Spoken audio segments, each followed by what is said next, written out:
I've put together approximately 35, maybe 37 videotapes, and all the information comes from a book dictated to me by God as his righteous servant, a man described in Isaiah 53, and the man described in chapter 11 of Isaiah, the descendant of David, the twig from a shoot that grows out of the stump of Jesse, and it is a stump because of the vanished and failed ancestral tree of the kings of Judah, the line of Jesus. He cannot be the man of chapter 11. He's not the anointed one. He's not son of David. None of that's true.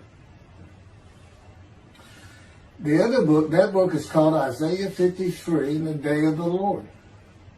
And there's about 3 chapters in those particular videotapes that come from the second book that we wrote not too long ago. He dictated to me.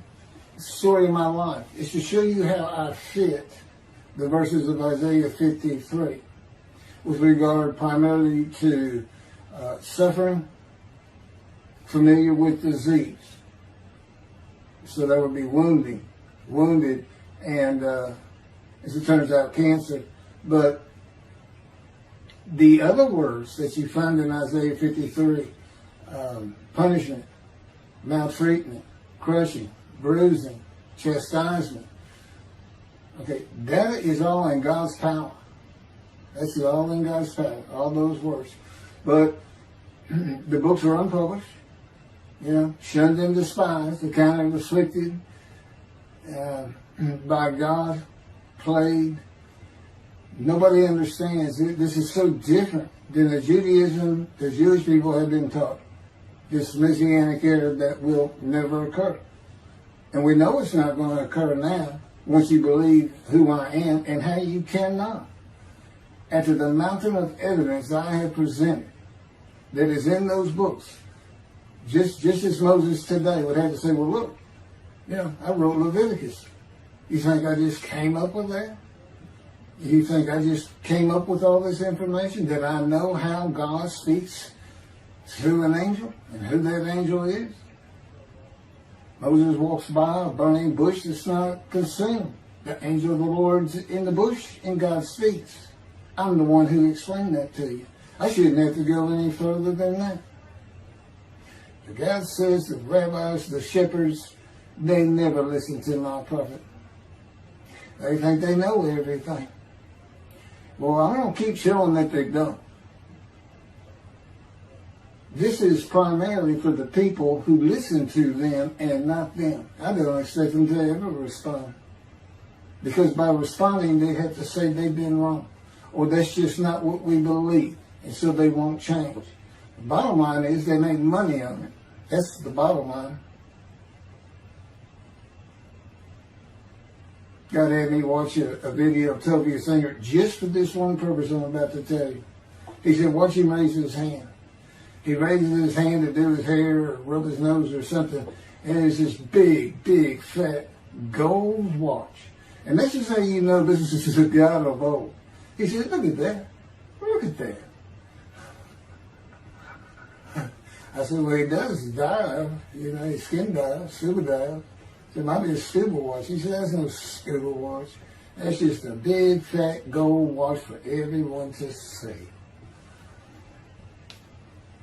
And he makes his money on Isaiah 53. The guy said, at least that's how he really got going. I don't know. I know he has a radio show. But remember, I'm in the fire refinement. Everything God does with me is to draw emotions because I'm going to be emotionless once I get to Israel. For the most part. He'll let me feel what he wants me to feel. But nobody can get under my skin. You can't bother me. Even if I seem like I'm mad, it doesn't carry over to my insides. And I don't think about it any more than while I'm, as they would say today, on a rant, getting on somebody. But, I bring his reckoning. I laugh. I tell him, you know what I am, don't you, guy? He said, I know you're a lot of things. I said, no, I'm the reckoning. And I am the reckoning. That's what I am. He laughed. Holy Spirit laughed. I said, yeah. I said, you know, righteous servant, David the shepherd, Elijah, prophet like Moses.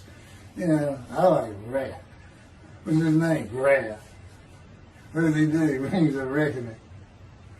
But anyway, I'm going to go through these early years of mine before God spoke to me. It's chapters 1 through 6.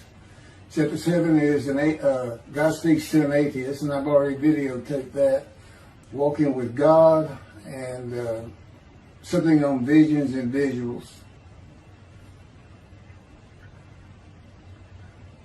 So the first chapter, this is what he told me to write down birth and tragedy. I was born in Bryan College Station, Texas on February. It's just in from the Holy Spirit, yes. Like you couldn't ask me before I started. Yes. Oh, this is only for the people who come to believe in me. I don't expect anybody who's been viewing these materials and, you know, nobody's really subscribing, a handful, to be believed. Again, I can't imagine. I don't know what you people want. I don't know who you think's going to come to do something different. How are you going to know who David is? I mean, according to Judaism, there is no description of him. How are you going to know who he is? All this being presented, and I know Jewish people have seen it, only 60% of the views are coming from the United States. Now, I don't know if that means 40% is coming from Israel. Probably not. You got Canada, that should be a big follower on my WordPress site. And really just all the countries of the world at one time or another have looked at some of this information as I wrote my blog, and the blogs became chapters. But I'm assuming some Jews have heard of what some man is saying he is Moshiach, and they're watching. Well, this is for those who come to believe, the people who want to be the witnesses, the many made righteous. By my knowledge, by the things I can tell you that God would have me say to you. So, you know, this might be bored to tears with others, but it does show suffering, pain, and emotional pain, my background, and just who I am. Not just some kook out here. You know, people say, well, he's hearing voices. Listen, as a lawyer, and I didn't even do criminal law, I've seen some of these people who hear voices. I promise you, you know that's a person who should be hearing voices when you just see them and watch them for a couple of minutes. That's not me. Excuse me. Okay, I was born in Bryan College Station, Texas on February 21st, 1957. And that's interesting because that's the year the first satellite went up. Russia sent up Sputnik, which was really 3 different satellites, and altogether they were called Sputnik. That is considered the dawning of the age of the internet. Now, I've asked God, how did you select me? How did I be blessed with this? And learning all these things with this crazy life that I've had. And, but he won't answer me. He's gone poker. This poker guy, he's not going to talk. He's not going to change expressions or anything. Or me getting an impression that he is. And so I tried to come up with it on my own, and that is where I started. I said, because I know how important the internet is to this. It's the only way to get things worldwide in. And all the teachings that have come through it. I didn't know, you know, I'm 63. I'm not like the young people who can just text messages without looking at, looking at the phone and all that. But he's taught me everything. He taught me how to set up Facebook, Twitter, you name it. He would just say, go to your computer, do this, do that. Commanded it and directed to become very good at the computer and, of course, word processing. I'm a regular secretary, except I still henpeck with one finger. I used to.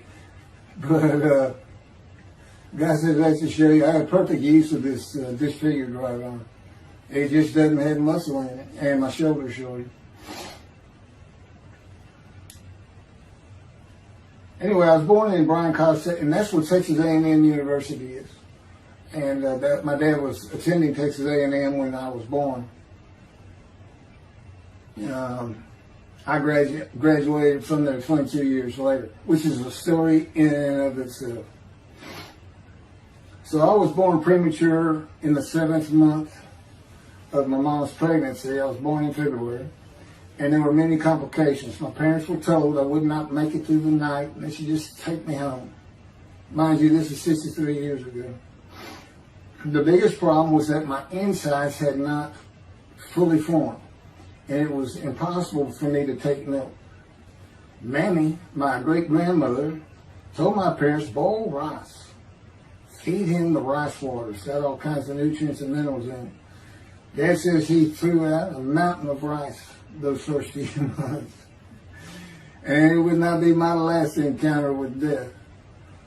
So my dad graduated and we moved to Metairie, Louisiana. And his first job is an oil and gas geologist. He looks for oil and tries to sell deals to people who can raise money to drill. He gets money up front and a percentage of production once they get their money back. That's what he's done his whole life. And I became, as a lawyer, I became board certified specialist in oil, gas, and mineral law because I had found it so interesting. As a young boy, I became interested. But he rarely had time for us. The other part, I said, okay, well, I was born when the dawning of the internet, so he's got a selection process for 57. And I come from a dysfunctional family. Lots of drinkers, lots of fighters. And on my mom, her grandfather committed suicide. It's tragedy. Earth and tragedy. In the Great Depression, he lost everything. He owned land in what is now downtown Dallas.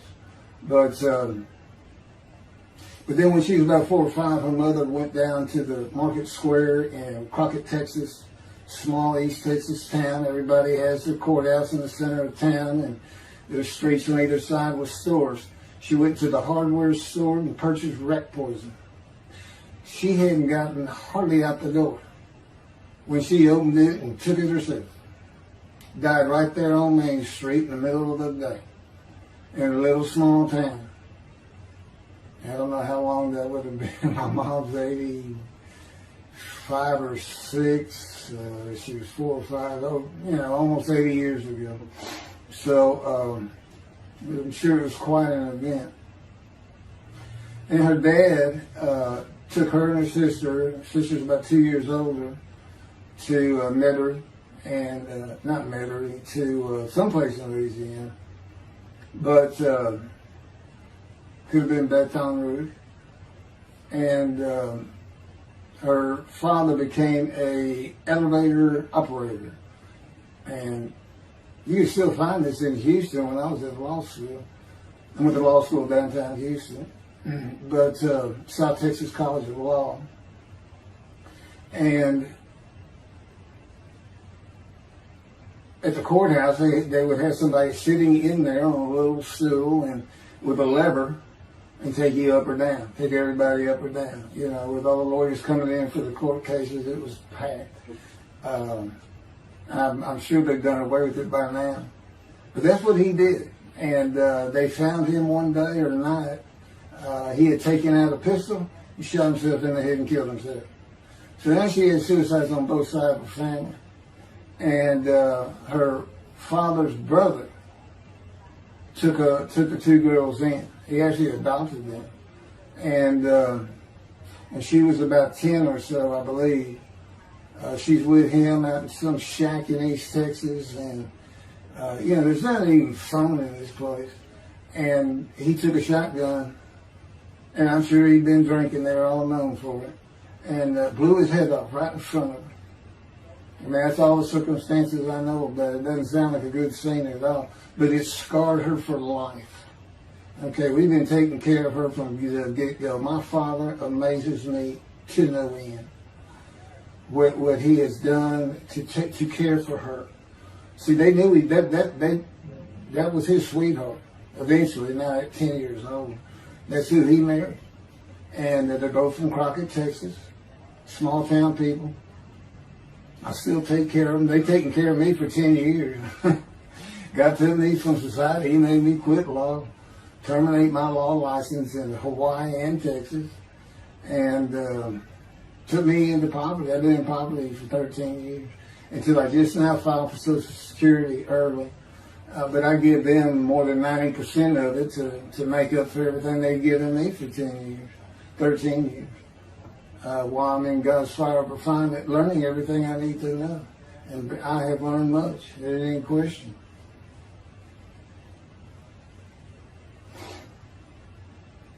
So anyway, there's 3 suicides. There's 4 suicides right there. So it's a family of tragedy. You know, it's a tragedy of losing your entire family in the Holocaust and you're the only one left. It's not like that. Because God says, I just got things as close as I could. He says, I touched you in the womb to disfigure you, really for just one reason. Well, 2 reasons. One, it makes you identifiable. But it was so people would pick on you. I wanted people picking on you because that's what happens to young Jewish boys. Just for being Jewish. Just for having a disfigurement. People will pick on you. I told him since, I don't even really recall many people saying anything to me. He said, that's because you look like you crawl all over them. They did. And I did. I was always just say something, anything. It's just the way I was just angry inside. And God's taken all that away. But I can still go on a good rant. But, and then my mother in the 60s, young people may not know this, but that's when, you know, the Woodstock and marijuana, LSD, everything started getting big. And at the same time, doctors were just handing out pills left and right. Valiums, painkillers, Percocets. You know, just asking for it. They were writing scripts. And I know today they put a lockdown on that. But she got heavy into it and drunk all the time. I'd have to come from school and stay with her. And she became such a different animal, a different person when she drank. She became a little girl. You know, and having your mom act like that and slobbering and, you know, going there to be Valium dripping out of her mouth with a bottle of booze by her. So it was an ugly scene. And so I came from a dysfunctional family, so I think God wanted that. And He's there with me from my first year to make sure that I live a life of suffering. He orchestrated many of my wounds. And He's taken me back in vision to see these things. And His visions, one thing you don't pick up in the Bible, when I say Bible, I'm talking about the Jewish Bible, the Hebrew Bible, that's not, unless I say otherwise.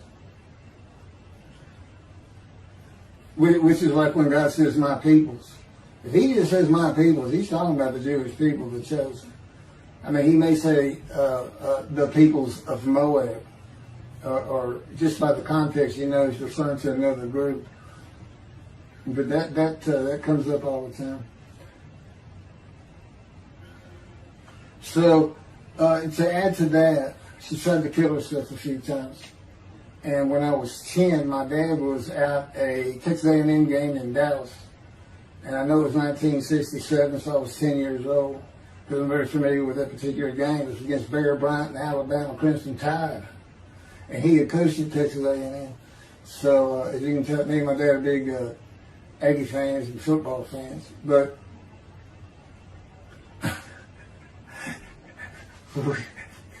I had been assured we'd be able to see those games in Israel. Somehow it might be technically. He said, we'll get it. That's the Holy Spirit. We'll get it. I said, he's so funny.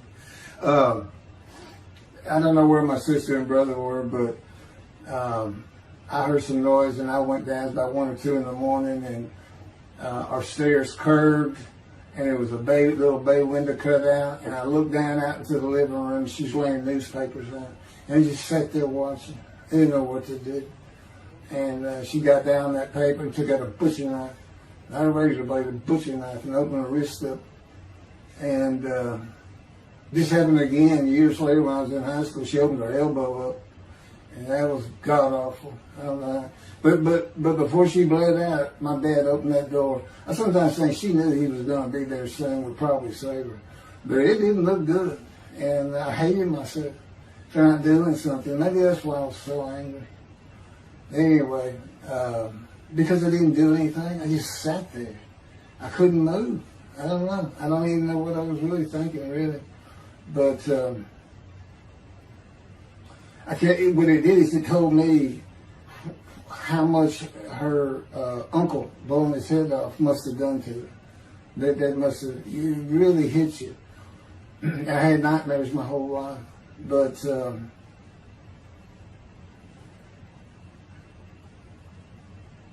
I was 16 when she did the thing with the knife. But you know what? My dad finally got her he got her the best psychiatric care in Houston, Texas, and that's big because we got a medical center that's renowned throughout the world. And they put me back together many a time. And she never did that again. And the amazing thing is how different she is in her very advanced old age. I mean, it's like she was never that person of the 60s and the 70s and the 80s. I don't know how my dad survived it. I'd have never stayed. I'd have taken the kids and said, try to find us. But he's not out there. I've never seen two people who love each other so much. It's crazy. But anyway, I was married for 20 years and we weren't like that at all. We finally divorced for irreconcilable differences. Okay, my first major surgeries when I was 2 years old. My first surgery. Up above here, I have a scar. I had my first of many surgeries. Been born without my right pectoral muscle, small shoulder, withered arm. And there was some, the movement of my arm was restricted. There was some tissue in here that had to be cut out. So they opened me up and did that. I was born right-handed, but I do everything left-handed. Except for light things. Like I shoot a basketball right-handed. I throw a ball right-handed. Darts, things like that. But bowling, I'm left-handed. You know, anything heavy. And I was quite an athlete. If I'd had two good arms, I'd have probably been on scholarship. I was already offered a partial scholarship at a small school for track, even with this bad arm. But I just didn't have the fast start. You got to have two strong arms just pushing out in front of you. But I was some kind of quick and fast. So, we moved back to Houston to a place called West University, a suburb. And this little story, I don't even like telling it, but God tells me I have to. And he had something to do with it. But I'm not going to go into that part of it. So anyway, I had decided when I was in second grade, I was tired of school, didn't want to go anymore. I don't exactly know why. I just know I said, that's it, and I'm not going. Dad came to get me up and finish school until I'm not going. And it was on. He was going to get me there. It took him about an hour to get me to the car. Fighting and screaming and running around, hiding, getting under bed. You name it, I was doing it. And anyway, he finally gets me to the school, but he's too tired. He wasn't even going to try to get me out of the car by himself. So he get out, and he goes and gets the principal. Now, my dad's about 6'2", but he's real slim.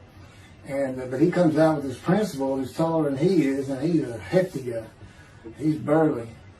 Anyway, so they come, they said, get out of the car. I said, I'm not getting out of the car. I'd already locked the doors. Only the two front doors locked, and it was those locks that you pull up and push down. So my dad used the key, and he opened up, he popped that lock up, and I slammed it back down. Said, I'm not going to school, I told you. He throws the key, they started throwing the keys at one another over the roof. The principal was driving the same thing, and I'm slamming his door, I'm leaping across the car. Man, I don't know how long I went, but they finally, you know, in 5 minutes maybe, seemed like an eternity. I was terrorized, that's the way I looked at it. Anyway, the principal got it open, and I saw that door open, and I got back on the far other side of the, by the steering wheel with my back against that door. I curled up like a ball, had my knees on my chest, and he reached in to get me, and I unleashed on him, kicking him in the face with everything I had. It broke his glasses, and his orbital bone got shattered. So, you know, That wasn't my first principal either. There's another one. So, but anyway, so they carried me in, and it was very embarrassing. I was crying. But again, funny thing, nobody, because I stayed with this same group for 9 years, going to West University and the junior high there that you go to. Nobody ever said anything to me about it. And I knew some of those kids that were in that class.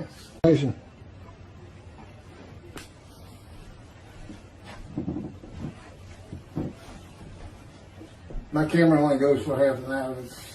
I can see on the screen that I had pointing towards me that when it runs out and I have to turn it off and turn it back on. But anyway, that ended my fight with my first principal.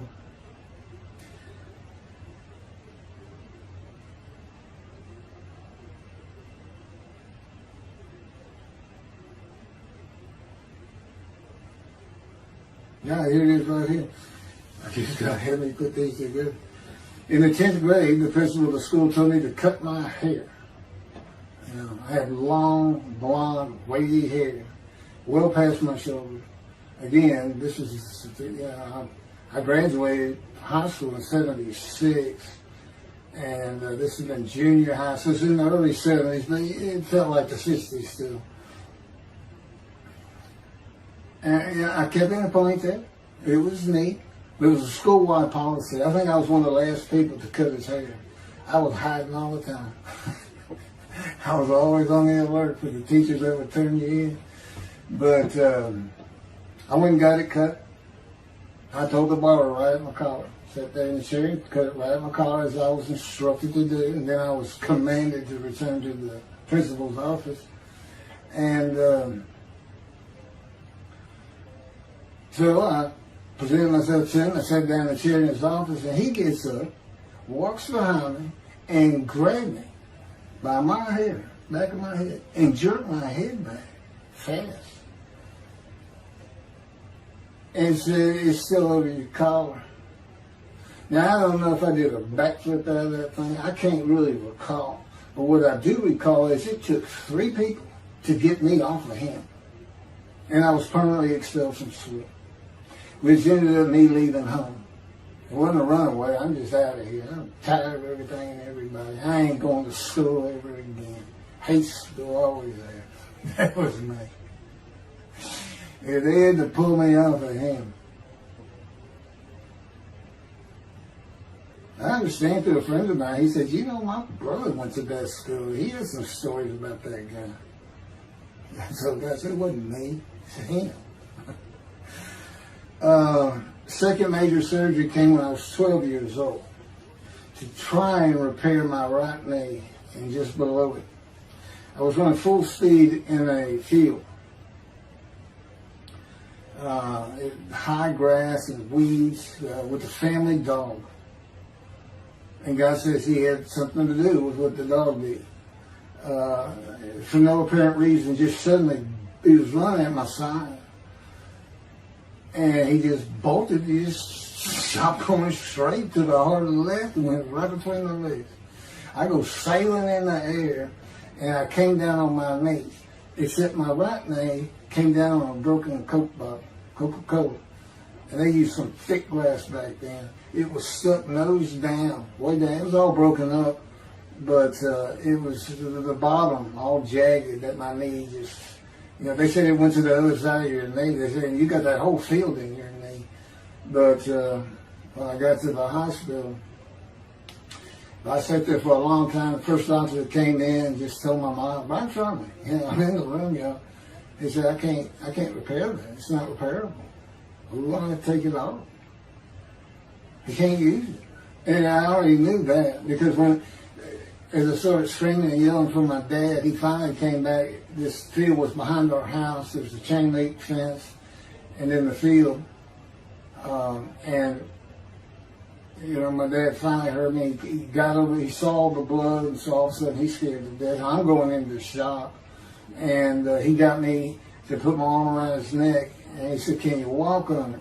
And I tried, and it just collapsed. It was useless. It was, you know, it was awful. And then I had to climb over that fence. And my mom was going crazy and screaming and crying. And he had to go take care of her. I'm sitting in his bathroom with my leg all opened up, and I'm just getting sicker and sicker, nauseated, scared. I was a cripple. And but anyway, they get me down to the hospital.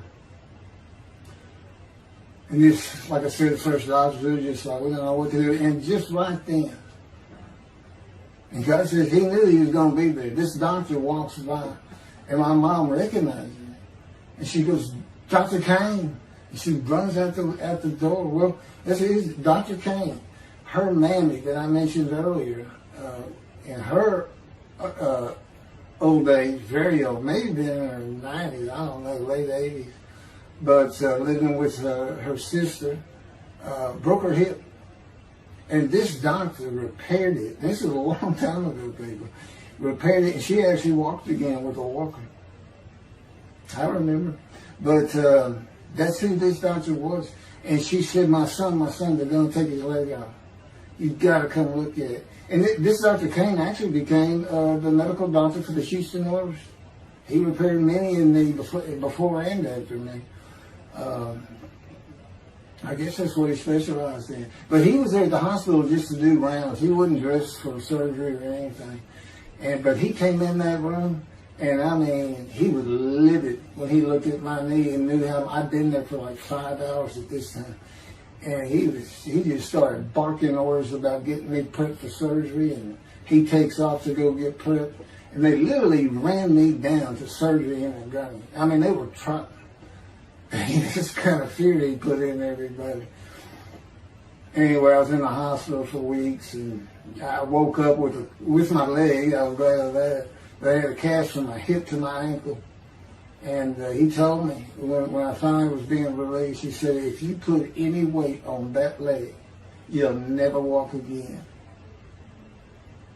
So, I can't remember, 6 weeks. I don't know how long it was that I had that cast on. It wasn't my first cast, it wasn't my last. Or maybe it was my first.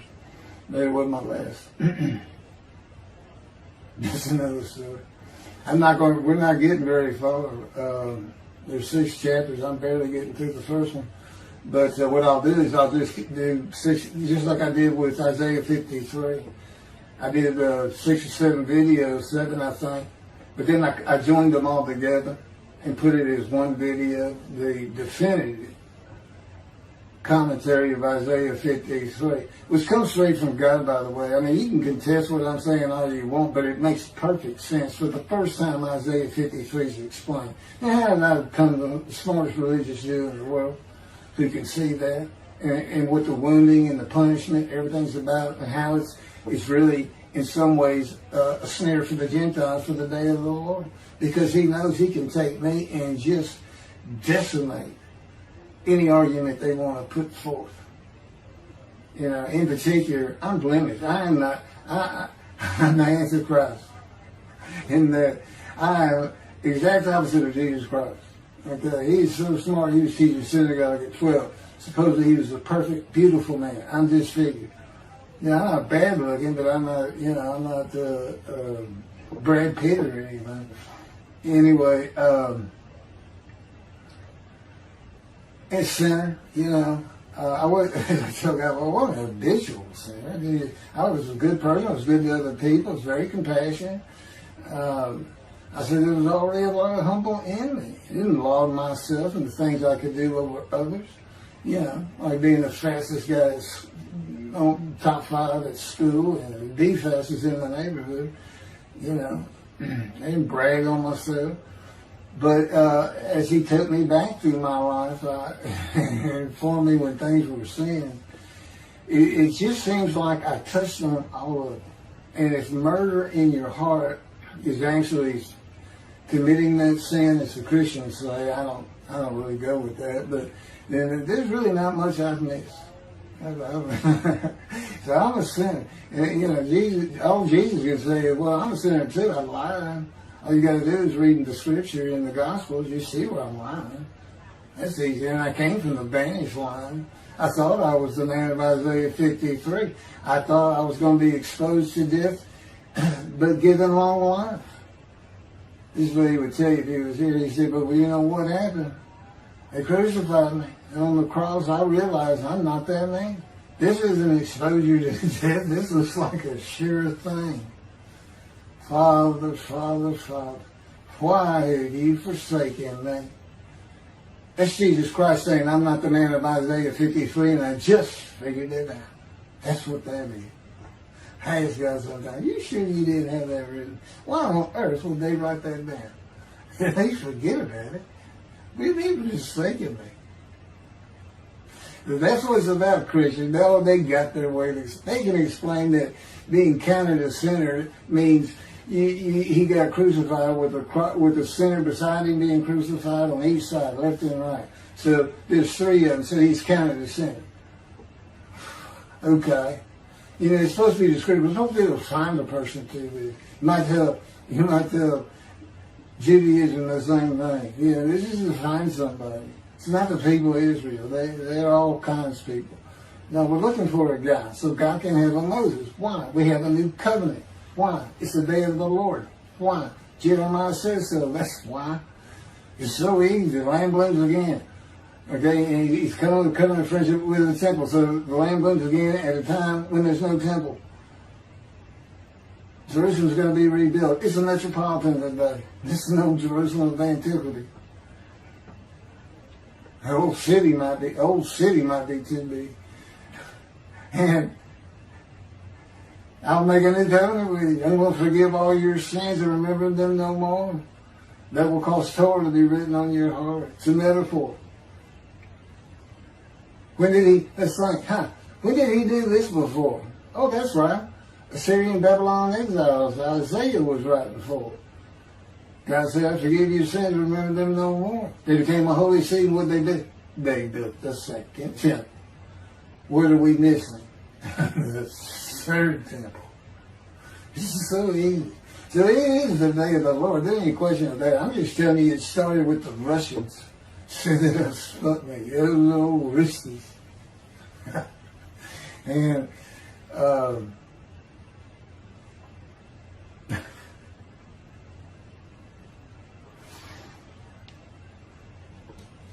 And he's bringing the covenant, but he's got to have a Moses. He said, send a prophet like Moses. So he's saying it's Joshua. No, it's not. Come to him today, the day of the Lord. And guess what? He gives us a description of him. He knows this is a time of secularism, reliance on science and medicine and doctors. And you got so many more people who the only book out there is not the Hebrew Bible. There's a lot more books than that. You know, there's all kinds of distractions, television, cell phones, computers. You know, back then, you know, we just sat around and said, what do you think God's doing? I don't know. Wish he'd send some rain. You know, it was just, I said it's easier to get them back then. But here it is. It's here. And God said, you see why I put shun and despise in there? Because for a while I said, God, you know, this is before we really got the books done and everything. I said, I'm just sitting in a room. I can't really tell anybody shun and despise in there. Counting me plagued, afflicted, and by God, everything else. He said, well, how do you feel now that we've been putting all this on the internet? I said, I feel shunned and despised. Yeah. I can tell there's no question this hasn't gotten back to those two. I said, you keep attacking them like this and I'll be certainly sure, just in case I'm wrong. But, because he won't actually tell me, he won't tell me anything, this is a rule of thumb, he won't tell me anything that I cannot find out or become knowledgeable on or informed on of my own, which means about nothing because we're in a room all the time. The adjunct of the Holy of Holies is what I call it. I live in the Holy. I'm like the priest who can, the only person who could go into the Holy of Holies was the high priest. And that's what I'm like. As a matter of fact, God had me write down, just as he had David write down, a new Psalm 151, where God said, and it's on a video, where God is speaking. For the Lord came to me and God said, quote, and within that, he says that he declared me. We actually used the psalm where he declares it for David. He declared me an eternal priest in the order of Melchizedek and King David. and a rightful king, small k, and a rightful king. And he also declared, I'm the righteous servant. I mean, that's God talking. I mean, he's using it. When he dictated to me, it wasn't, to be written in my personality. That's him. That's him doing a new song. So, because he does that. Even in the writings, the person doing the writing, whatever prophet it was, or Moses, or David, if he wrote Samuel 2 and Kings 1 until he died. As I say, God says, look, just assume the central character is the one I had writing, because their lives changed when I come to them, just like mine's changed. This is not anything I could have ever conceived or even bothered thinking of. I'd never read the Bible my whole life. And he then told me, we're going to the bookstore and get you a Tanakh. That was 13 years ago. And my answer was, what's a Tanakh? I didn't know anything. And you look at all this knowledge. But this is it. This is the only power he's going to use in creation. He's not going to perform miracles. He's not going to have me performing miracles. And he's not. He said, the only power I'm going to use is on you. What I can get you to do. He said, I can take a Gentile Texan and take him to Israel and get my temple built. Okay. He said, because that's what you say to God all the time. Okay. And one night, I hadn't even read Isaiah 53. He didn't come to me and just say, offer yourself for guilt. I crush you with cancer. It was me that did. That's not, I wouldn't have known what he was talking about. We finally get to Isaiah a couple of years later. He said, Keith, read Isaiah 53. I said, okay. And so I read it. I said, okay, finish it. He said, who do you think that is? I said, I have no idea. I can barely read it. I didn't know what it's saying. I said, I think these two verses ought to be up here. I said, you sure nobody messed with this thing? He said, nobody messed with it. It's just how I had Isaiah write it. He said, that's you. I said, oh, okay. And I couldn't help myself. Good luck convincing anybody. I can't even tell what it's saying. He said, before we get done, and he's right. I've been over that thing so many times. From my original version of Isaiah 53 that he dictated, or told me how to put together, but every sentence, every word is, we've changed it up and added things. I've learned things. Like I didn't know about the test of devotion. I didn't know why the angel was leaving early in Malachi 3, but I do now. And all that would cause an amendment to my midrash on Isaiah 53. And, the book has me, these are all on videotapes now, me and Rashi. Rashi, the first one to come up with this is Israel. And, I look at his answers and I just shake my head sometimes. You should see his answer in Malachi 3 for the angel of the covenant that you desire. There's only a covenant of friendship and a covenant of Jeremiah. And this is his answer. It's midrash, so he just takes a section of the angel is on the way, and it just says the angel of the covenant. And his commentary is the angel that avenges the revenge of the covenant. I said, what does that mean? What is he talking about? I said, God's being funny. He said, I don't know. I said, you do know. He said, well, I'm not telling you. So, God likes to feel as though he's laughing. He doesn't actually laugh. He sends me a perception that he does. Or he uses me to laugh. I've mentioned that in a video. Because he can't. Well, he controls my words. I learned that in walking with him. Just one day, I'm talking out loud as we go. I'm discussing man and divine beings as though I had a sermon I was giving or a speech to somebody or a seminar. And I'm rolling, and I can tell he is really making this thing rock. He's taking it from here to here to here, and we're going. And I'm going. And all of a sudden, I use a word or a couple words that I simply don't use. And they're not what my mind was even thinking of. They just came out. And I just stopped. I said, did you do that? I didn't even say, hey, did you just make me say these two words? Because I knew he knew. I said, did you do that? He said, I did. Like he was almost indignant. I did. I said, okay. But anyway, that's where it all started. Now I know. Okay, guess who that is? That's the Holy Spirit. Using me. He doesn't sound like that. But he'll use words like that. So he's getting bored.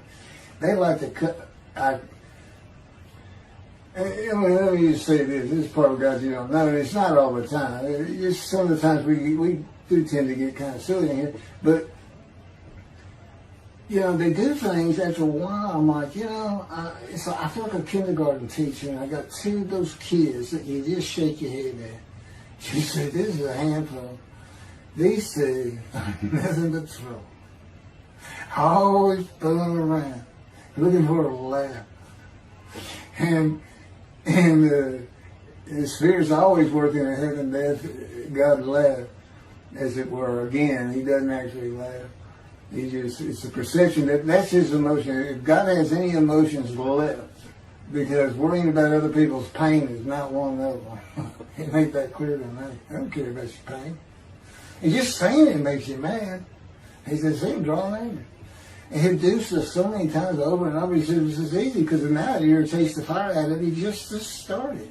I said, how do y'all keep doing this stuff? And one day I told him, I said, I got it, which means it actually came from them. I got it. You never grew up. You never got sent to your room. You never had to climb that mountain to achieve something. Put yourself out there. Nobody's ever whooped you. He said, I said, that's what it is. You never grew up. That's what it is. Yeah, I'm dealing with the child God. That's what I'm dealing with. That was my argument. Then he came down as mean, very serious, mature guy. I didn't bring that argument up anymore. But that's how it gets with me sometimes. It's an incredible lot. For me, I'm not going to get to him. I guess I'm at the end.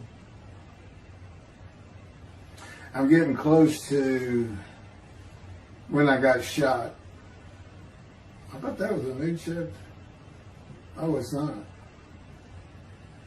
Well, I'm going to pick, this is getting long. Anything over half an hour, we try to stop. Now, my Isaiah 53 is 5 hours. But, you have to watch it all at one time, of course.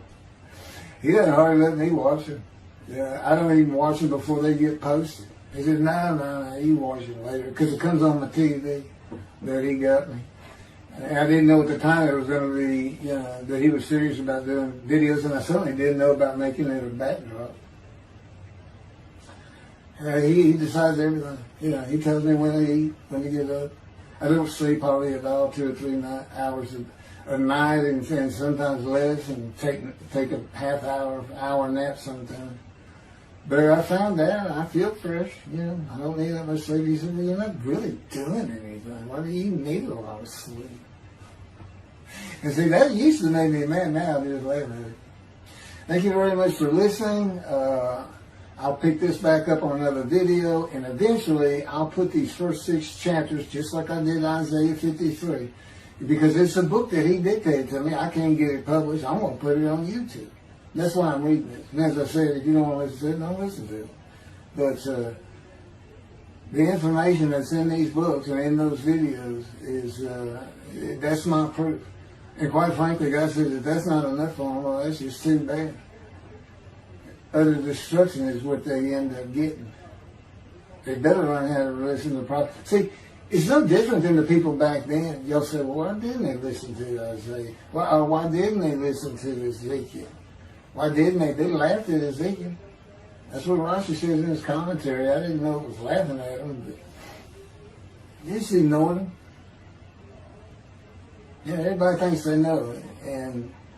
But in any event, I do know there's one chapter we haven't put in there, and that is recognizing a prophet in a time. It says Moses vouched for Joshua so he didn't have to be tested. Now, the problem with all that is, and I think why God hadn't had to put it on video, is that they're looking for a seer, somebody who can see the future. But see, that's antiquity. I mean, that's not what you're looking for today. Moses wasn't a seer. And none of the prophets were seers. They just wrote down what God told them to write down. God's the prophet. Is the one making prophecy. And what he does, he doesn't actually just, quote, see the future. He walks it through. He says, okay, right here is when they're going to send up a satellite. This is where humanity will be at that time. He can walk it through in his mind. As I mentioned, his eyes, he doesn't have them. It's just his absolute knowledge of all things. He can form a picture of this room. Me, it's in here. He knows every atom of my body. And it's like he does a vision for himself, a visualization. That's what I call when they put pictures in my mind. He says, and he puts it into the spirit's mind. And they're both within me. You know, the big cloud that just came down. If you're sitting in a room with me, it envelops you. But it engulfs me, it goes through me. My little spirit cloud becomes part of the big cloud. That's why God is in his spirit. Here's the elements of spirit, here's the elements of God's presence, his mind. Two clouds, they just come together, they can be together. Okay, but God's still one. He created the other cloud. And then in this room, filled with them, my little spirit is like a little cloud that just came in and part of it. That's who I am. That's a man in divine being. Okay? No, it's like nobody's really expecting it. Well, maybe it's because you didn't know these things. And now they want, I get the feeling, shunned. Shunned means I'm not looking at that. It sounds like a kook. We, by faith, by the fundamental principles of Rambam from the Talmud, from his diagnosis of the Talmud. Why don't you do your own? Why don't you throw the Talmud out and learn some new stuff? Why don't you get out of antiquity? Every religion has an end times like that. Every religion ends up with utopia for its people. Everybody. Well, don't be like everybody. You're the Jews. Throw that out. Let's get practical. Let's have God in our midst again, in a man like he was in Moses. Let's point at him and tell the Christians that is the man of Isaiah 53. Here's what it's about. God says he's coming back. He told us, we're not waiting on him like you. And he said when he was coming back, he false prophesied 5 times. He ain't coming back. He wasn't who he thought he was. He told us on the cross. I'm not the man of Isaiah 53. He tells us. What else was he doing? Why did you forsake me? I'm about to die. What do you think he's talking about? What do you think he's thinking about? You're not supposed to die. He thinks he's the man of Isaiah 53. So do they. It's just mind-boggling because I'm the man. And there's nothing about me that says Jesus Christ. Nothing. You should hear me cuss God. I've cussed him trying to die. I've begged for death 1,000 times. He said, it's not been 1,000 times. I said, it's been hundreds. He said, well, that's true. You have cursed me more than any man in the history of mankind. And he said, and you did it face to face. And I said, you shouldn't make me so mad. He laughed, y'all. He laughed. Without cussing him, he did make some mad. And oh, you're kidding, that story? He gave me his perspective. This is what he did. He said, Keith, imagine you created ants. And ants are living beings. In other words, they can think and they have emotion. Okay, you get a great big ant farm over here in your room. Okay, you decide you're going to get one ant to get all the other ants to do stuff. But you got to get him ready. And you get him ready the way I'm getting you ready. Now, he's mad at you. Right? I said, yes. Yes. And he said, now, magic. I'm always laying in this bed. I got a big table. It's got a microwave on. I put my computer on. I got a big fan I like to have on. And he said, look over at that table. Now imagine that ant got loose. And he is crawled up. And he is standing on the corner of that table. And he is giving you the what for in ant language. I mean, he's going. And he's turning around and shaking his butt at you. And he's cussing. And all this. And all you got to do is go bump. And he's gone. I said, that's funny. And it is. And that's how he, that's what it does to him with me. The spirit will rile me up. I call him a troublemaker. Troubler. He's so funny. But God's so humorous. There's a difference in their humor. Okay, that wraps up. I'm told that does wrap it up. I'm going to pick up a gunshot. I guess it was worse than the accident to my knee. They ended up opening me up from between my breast and my pelvic bone, and now it's been 3 times. and eventually, the lung cancer and colon cancer and skin cancer. But the lung cancer is when they told me you should have died from the colon cancer. He said, but this is it. We can't treat that. It's too advanced. You're gone. And prepare to die. That was 20 years ago when the planes hit New York. It was the planes hitting New York that got me up off the ground one last time to see one more doctor. The life of God's righteous servant of Isaiah 53, chapter 3, gunshot. Shortly after I recovered from my knee injury, I moved to Fort Lauderdale, Florida. I was not happy about it at all. It turned out to be a lot of fun. I made some great friends to celebrate my 13th birthday. My only injury in Florida was having my front teeth shattered and knocked out, requiring caps, which was more of an ordeal than I would have imagined. We returned to West University in Houston after 2 years. My mom was not doing well at all, and it was getting close to her second suicide attempt. I was back with my old friends and did not have much supervision from home, and I failed 9th grade. I made my own decisions, and I rarely listened to others.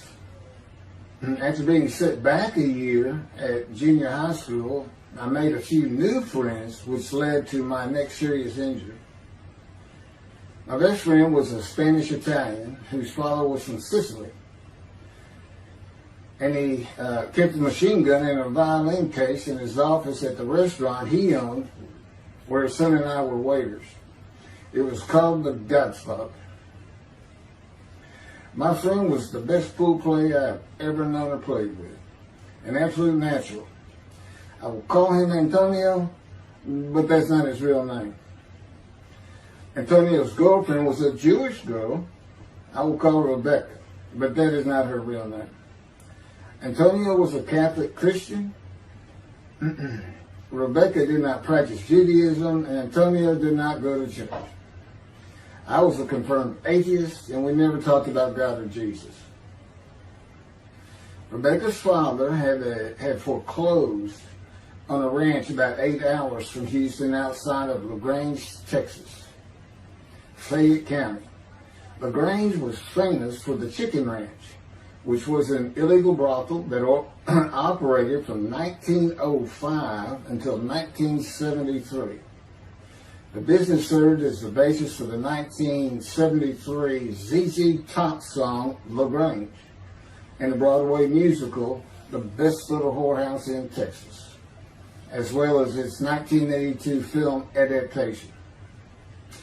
T.J. Forney was known as the meanest sheriff in Texas.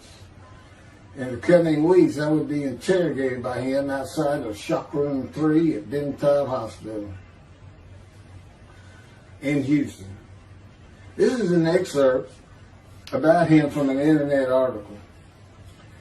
It was the most one-sided Texas battle since the Alamo, as 100 citizens watched disbelievingly in the dusty little town of LaGrange, their beefy sheriff, T.J. Forney, reached into a black 1975 Continental Mark IV and began to shake by his $300 suit Marvin Zindler, the star consumer crusader of Houston, Texas.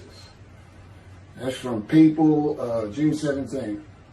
Next, the sheriff tore off Zindler's blue-white toupee, waved it in the air, and then finally ground the rug under his cowboy boots.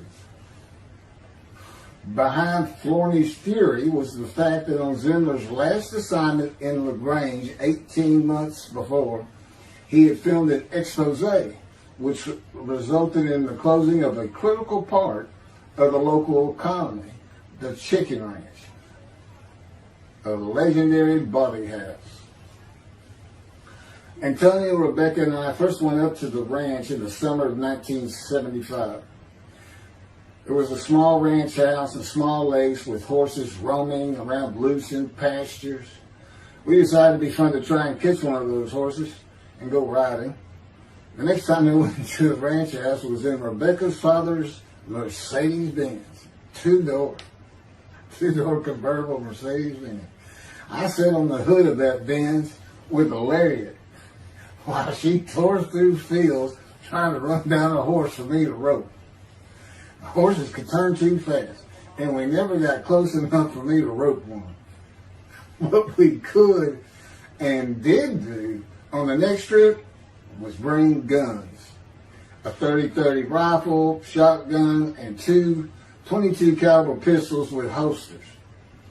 As a backdrop, Antonio and Rebecca had broken up as boyfriend and girlfriend, and her attention had turned to me. I did not believe that caused any friction between Antonio and me, but it should have. It did not seem to be a source of animosity of Antonio towards me in any event. On October 5, 1975, we were all back at the ranch having a great time. Tony and I were shooting at cans with our pistols and practicing a quick draw from the holsters. We were standing shoulder to shoulder, about 3 feet apart, and he was a little forward of me. Rebecca came up behind us, between us, and said she wanted to shoot. Antonio passed his gun to her, and it fired when it was going by me. The bullet went on a straight line through my bladder, intestines, and colon from the front right and lodged in the back of my left buttock in my backside. I could see the trajectory in my mind. I fell to the ground, and Antonio fell on top of me, rolling me over and over. I think he was looking for an exit of the bullet. I told him to get me to a car and get to a hospital. Felt like Babe Ruth had swung a bat up between my legs. I never once thought of God. On a big ranch, there are several gates for different sections of land and different purposes, usually with chains and a lock. When we got to the first one, I told Antonio, drive through it. I told him to ram it. I knew I was dying, and all I could think of was, you have got to hurry. I didn't panic, but I had never been so afraid and had never felt fear like that again to this day. Sometimes I think I have forgiven Antonio for accidentally shooting me, but I had not and cannot forgive him for stopping at those gates. I'm still mad about it. I was seriously angry at him. We got to the LaGrange Hospital before noon on a Sunday. They had to call the doctor to come in. I asked the nurse for something for pain, and she told me my vital signs were too low. That if she gave me a shot of morphine, I'd drop dead right there. It would kill me. No pain medication. The doctor came and looked at me and said there was nothing they could do there. He told me they were getting an ambulance to take me to Houston, Bentab Hospital, where they operated on gunshot victims all weekend long and do to this day. It's a trauma hospital. Many young doctors from Baylor University, all around the state. It's the high desirable place to be because you're cutting all. If you want to be a surgeon, you're cutting all day long. I knew one thing with a certainty. I could not pass out or fall asleep. If I did, I would not come back. In an ambulance, I talked to two fellas that were tending to me, as much as anything to stay awake. I asked them such things as what it was like to be married, graduate high school, have a career job, but my mind repeated over and over, you have got to hurry. We arrived at dusk. This happened before noon when I got shot, so now it's getting dark. When the ambulance opened, my brother jumped in to help. My mom was standing by the entrance to the shock rooms in her fur coat. She later told me that since Bentab was a public hospital, it might help if they thought we had money.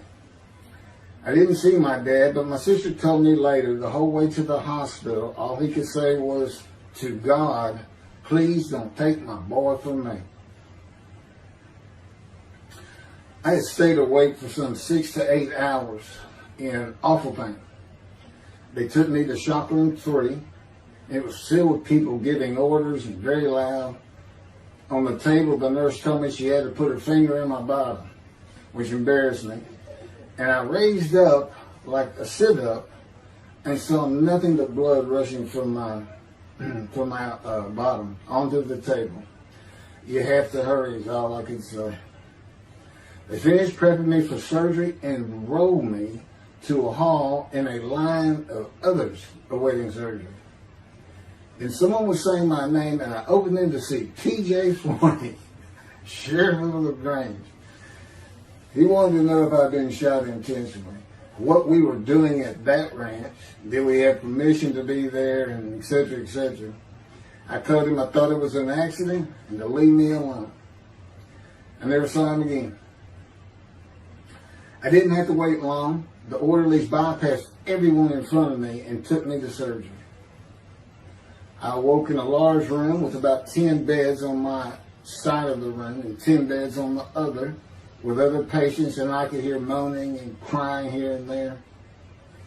It took a few moments to remember what had happened and why I was in there. I fell back asleep, and when I awoke, my dad was telling me he would have me out of there into a private hospital as soon as possible. It was the next day when they transferred me to the Methodist Hospital in the medical center where they had operated on my knee, and I had spent weeks there. I had a hose with a bag coming from my bladder and a colostomy, an opening called the stoma, which is your intestine on the outside of your abdomen, with a bag over it for going to the bathroom. I was out of danger from dying, but still very weak, and I needed to gain some weight. The track team was already getting together, running distance and cross-country workouts provided by the coach, preparing for track meets in the following school semester. I lived about a half mile from the high school. The day I got home, I walked to look at the track. It did not seem possible I could get back in shape. I was afraid to cross the roads to the school. I could not even trot to get out of the way if a car came my way. My insides felt like jelly, and I had been warned that too much physical exertion in the first 10 days could cause a stomal hernia, and my intestines to start extending from my body. I was homeschooled for the rest of the semester by a private volunteer tutor, and passed classes I probably would have failed. The beauty of that gunshot was that it changed me. I was never going to graduate high school, having failed so many classes. So I set up night school classes for the next and my last semester of high school. I was 18, soon to be 19, and a senior.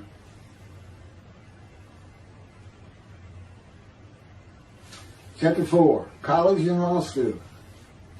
Before the summer of 1975, one of my best friends on the track team, who threw the discus and shot put in field events and was a senior, told me he wanted to do something big the coming summer before starting college at Louisiana State University, LSU. I was only a junior and I had no plans for the summer. He mentioned this to me, and I began thinking about how long it had been since I had been to Colorado. My father, who had really good years and many so-so years, depending on how the oil and gas industry was doing. And when I was in junior high school, he had sold some prospects that completed a few wells and had purchased a condominium in Pagosa Springs near Durango, Colorado. My friend's name was Keith Miller, and I called him Miller. He had given me the name of Say Babe. At one of our night track meets, I was running the 330-yard low hurdles, and the last turn was behind bleachers where the officials lost sight of us for a few moments. A runner to my left veered out of his lane into mine and took my hurdle, and I had to slow down and go around it, yelling, "Hey man, that's my hurdle." I wasn't happy. I do not remember how Miller knew what I had yelled, but he was probably on the football field inside the track working on shot putting discus, watching me run and hurting me. I did not really know him very well at this time, other than he was a popular senior who knew everyone, in stark contrast to me. On the following Monday, I was walking down the halls between classes, and coming in the other direction was Miller, though I did not see him. Then as he was passing me, in a loud voice, loud enough for everyone in the entire hall to hear, I hear, "Say, babe, that's my hurt." Hence, say, babe. That began a really good and fun friendship, and I got to know the class I should have been in if I had not failed ninth grade. And because I was Miller's friend, I was immediately accepted by anyone he introduced me to. I found out about 40 years later on Facebook. I looked him up and we friended that he's Jewish, and particularly because of his brother. He's got an older brother, and they look just alike. Live up in Oregon. But I did not know that. It's not something we ever talked about. Just didn't think about it. I'm sure he wasn't observant at the time. I told Miller about my dad's condo and suggested we plan a trip up there, backpacking the Womanichi wilderness of the San Juan National Forest. I had hiked there while in junior high school with a friend and his little brother. I had a driver's license in my second year in the ninth grade.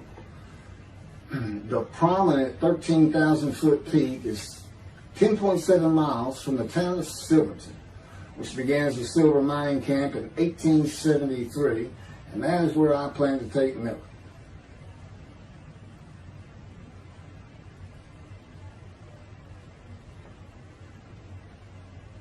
So Miller and I take off. We use his car. As I said, he was getting ready to graduate, and his dad bought him a Toyota, can't remember the name right now. My dad's condo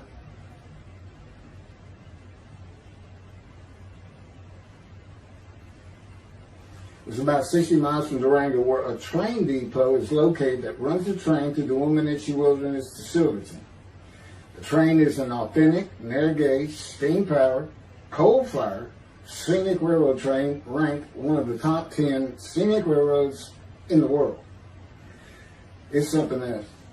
It stops twice in the same places to let off and pick up hikers and backpackers in the Animas Canyon of the Womanichi. At top speed of 18 miles per hour, it takes the train 3.5 hours to travel the 45 miles from Durango to Silverton. Oh, here it is. Miller had a new Toyota Celica. And after a day and late into the night, we made it to Pagosa, slept, and we're at the train station before the first departure the next day. I don't know what the problem was, but the train was not going to run that day. So we couldn't get to where I wanted to take him. It's just too far. We decided to get a hotel in Durango and just head down the train tracks into the wilderness and explore an area I had never seen in with the maps. We got lost.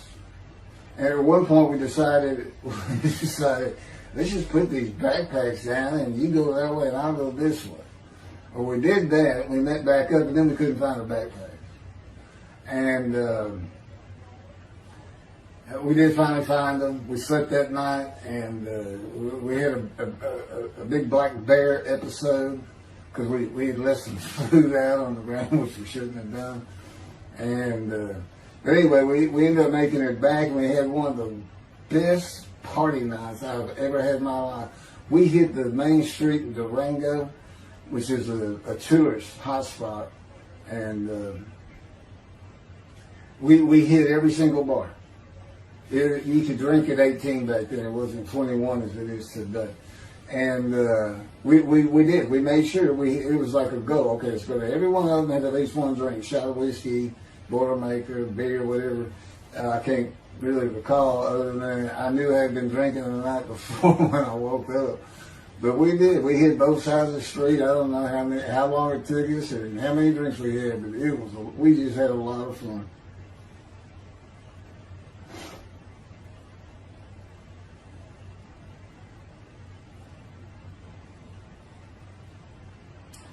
Okay, I'll be coming to chapter, I guess it's 4. I don't know. I thought I was coming up to the cancer story, but this is different. This is getting into alterations while at school.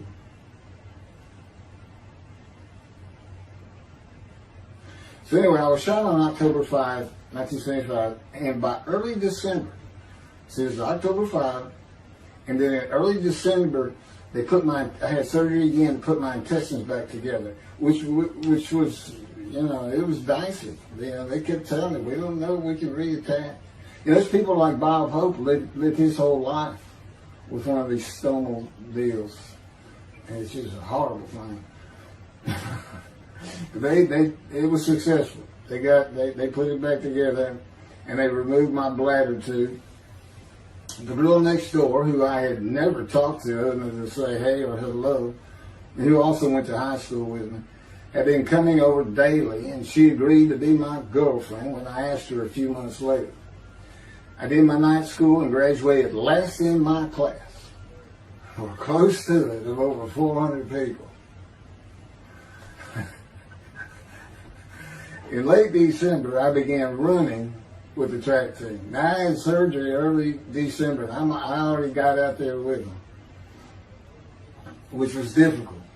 Pulling 2 tires on the cinder track, there was a rope, 2 tires, and you put a harness around your waist. I had to put mine high up on my shoulder.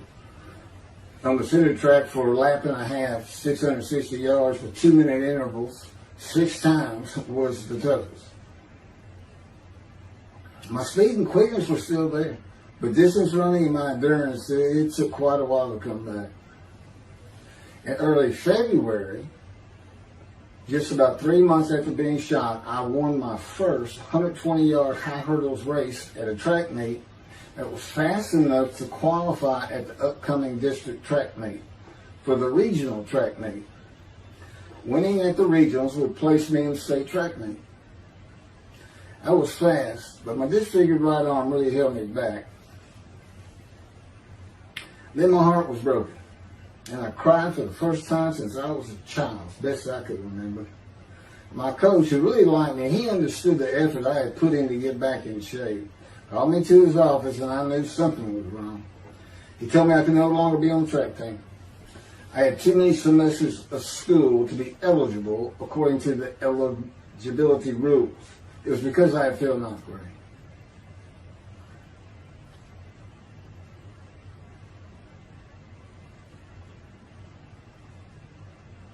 And of course, I had no one to blame but myself.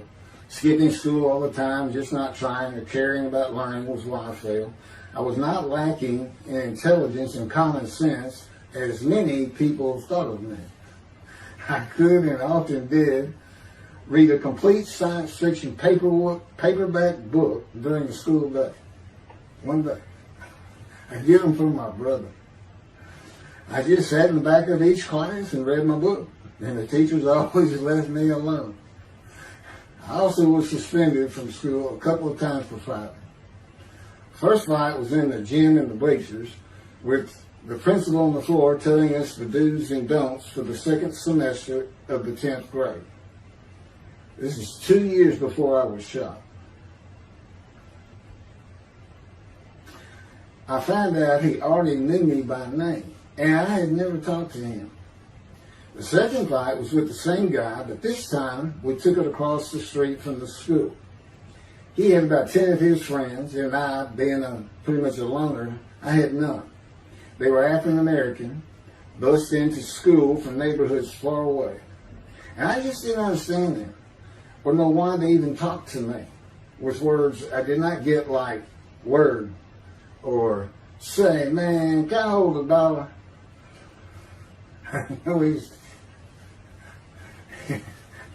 That is what started the fight in the bleachers. I hear from behind me, and one stood to my left, saying, "Man, can I hold a quarter?" I turned around and just looked at him. And finally said, "I did not have a quarter." Lord with the principal, I undid my ponytail. Mind you, he's sitting right behind me, and I'm well aware of that. And I brushed my long blonde hair and then reached into my pocket for some chapstick for my lips. When I pulled my hand out with the chapstick, turned out I did have a quarter. And from behind me, I hear, "Say, man, you said you don't have no quarter." To which I replied, turning around, "I don't have a quarter for you." The next part is kind of hazy. But I do know I grabbed him by the front of his shirt and threw him down the bleachers onto the students sitting below me. That is when the principal yelled my name and told me to go to his office. The next day, the guy and his friends were waiting on me when I got to school, and we fought across the street. The principal had told me not to get into any more fights, and this is the fight I got suspended for. I remember being in, after my suspension, being in the men's room smoking a cigarette in a stall, and a group of African Americans came in, and they were talking about the fight. What I remember was hearing, "That white boy went Muhammad Ali on him." My favorite fighter. I even saw the Ali-Foreman fight in Kinshasa live in Amsterdam in 1974. And some of my best friends in high school were African Americans, mostly on the track team where we could get to know one another. I still had run-ins with the general population of the African Americans, who everyone just called blacks back then. I never used the N-word and thought they would help themselves a lot if they'd stop using it. Mostly I think they were angry at being bussed in from neighborhoods far away.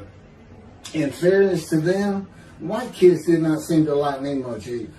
So, yeah, I looked young even for my young age, and with my long hair, about 6 to 8 inches past my collar, I looked kind of girlish, and many people said that to me. One day, a friend of mine told me what it was to him. You never smile and seem to be very angry, like if someone looks at you crossways, you're going to come after them, daring them to say something, like you want to fight.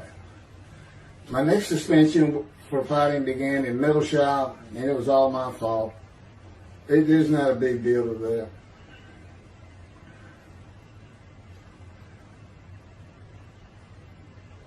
The last fight I was ever in came right before I was gunshot at the ranch. The accident really changed me and the way I looked at life. I never got in another fight after I got shot. It took some of the fire out of me. My longtime friend from junior high school and I were at Memorial Park at night and walked down a train track that ran through the woods, away from the streets and recreation areas. We went to the center of a long railroad trestle bridge that ran over a bayou to wait for a train to round the corner from either direction on a single track. When a train would round the corner, we had to run and jump off the trestle after clearing the bayou. We were drinking beer. As we were sitting, we started talking about the price of gas at 44 cents a gallon in 1975. Anyway, the trains weren't running. We got up to leave, and as we're walking down the steps, he said something about my father and about how to find oil and gas. And I turned around and just hit him with everything I had, with my right arm. And I realized, what a stupid thing to do. I called him the Big Sweet. He's huge Norwegian. His hair was white and long and longer than mine. His hand was the size.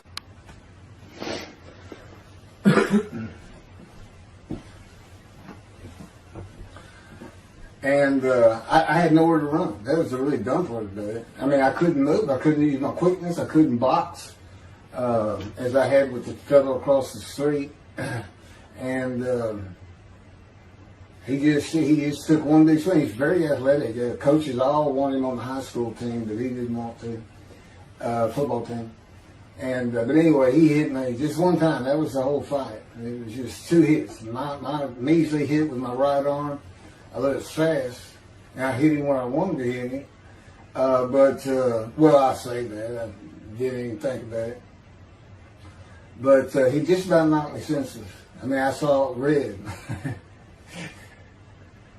And so anyway, that was it for our friendship. We just, although after I got shot, he and I got back together a little bit. But by that time, I had met Denise next door. And I wasn't going to be going out drinking beer at the trestle anymore. I was going to get serious, and that's when I set up my night classes and everything. The big Swede.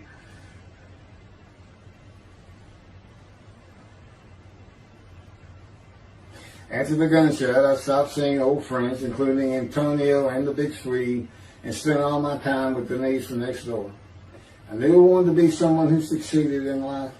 My dad always told me when he was angry with me that with my smart mouth, I was never going to be anything but a ditch digger or a lawyer.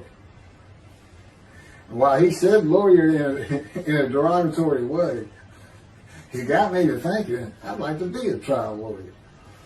I had to get into college first, and the only school I wanted to go to was Texas A&M University.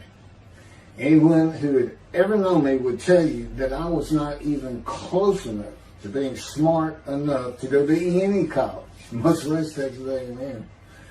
I would tell you I had never applied myself to the task of learning. Texas A&M denied my application. I called them and pleaded and argued, and finally admissions said that if I came for the summer semester of 4 classes and maintained a B average with no fails, they'd let me in. I did it, barely. I almost failed calculus and got a D. Just a quick thing on Texas A&M, because it relates to World War II, which always makes me think of the Holocaust, and how many Aggies were involved in that. Texas A&M enrollment began on October 2nd, 1876, and admission was limited to white males, and all students were required to participate in the Corps of Cadets and receive military training.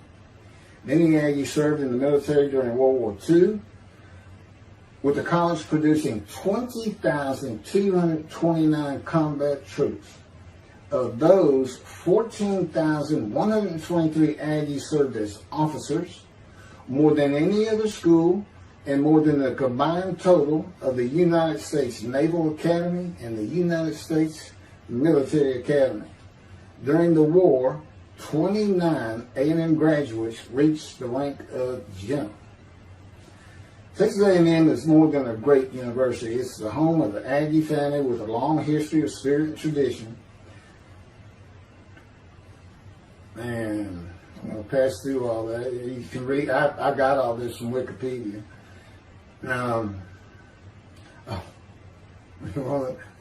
Like Notre Dame, it's a school full of tradition, especially notable at football games and in campus life, drinking beer at the Dixie Chicken. I had a good friend in what is now the Volunteer Corps of Cadets, and we've been shooting pool, drinking beer all night on the weekend, and finally left sometime after midnight. I walked my friend back to the quad, Corps Cadet Quad, a large open area where people could gather, surrounded on 4 sides by dorms for cadets only. And I dropped him off at his room. Before he shut the door, he looked at me, and not for the first time, said, "Want to race?" He's fast. We race many times. I said, yeah. Of course, we're pretty much, we've had a lot of beer.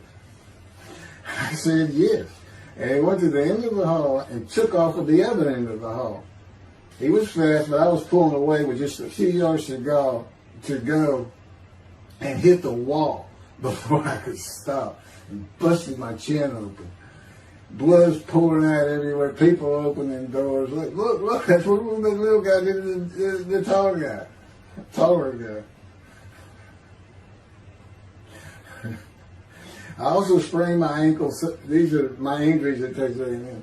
I also sprained an ankle so severely playing basketball with football players that I was in a cast for 6 weeks.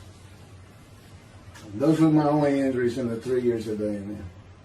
It was the gunshot that changed me and everything in my life. I married Denise when I graduated from A&M in '79, just 3 years after graduating high school.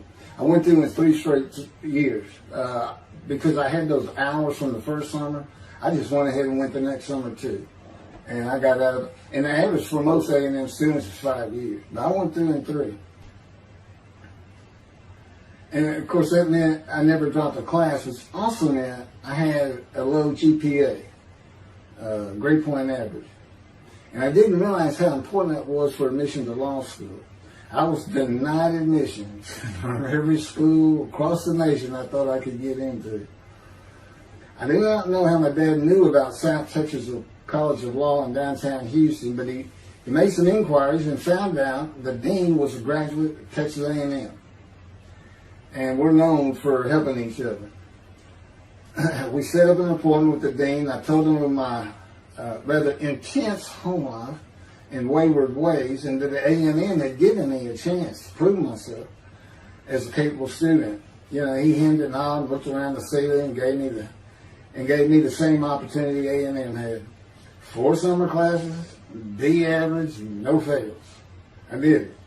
I was terrible at chemistry and math, but it turns out I had good reading and comprehension. It's probably from reading all those science fiction books in school. I graduated in '82, and I did great on the bar examination. Keith Ellis McCarty, attorney at law. Who would have believed it? Which reminds me of verse 1 of Isaiah 53. Who can believe what we have heard? That's what any of my friends would say about me getting out of law school. Much less what's happening today.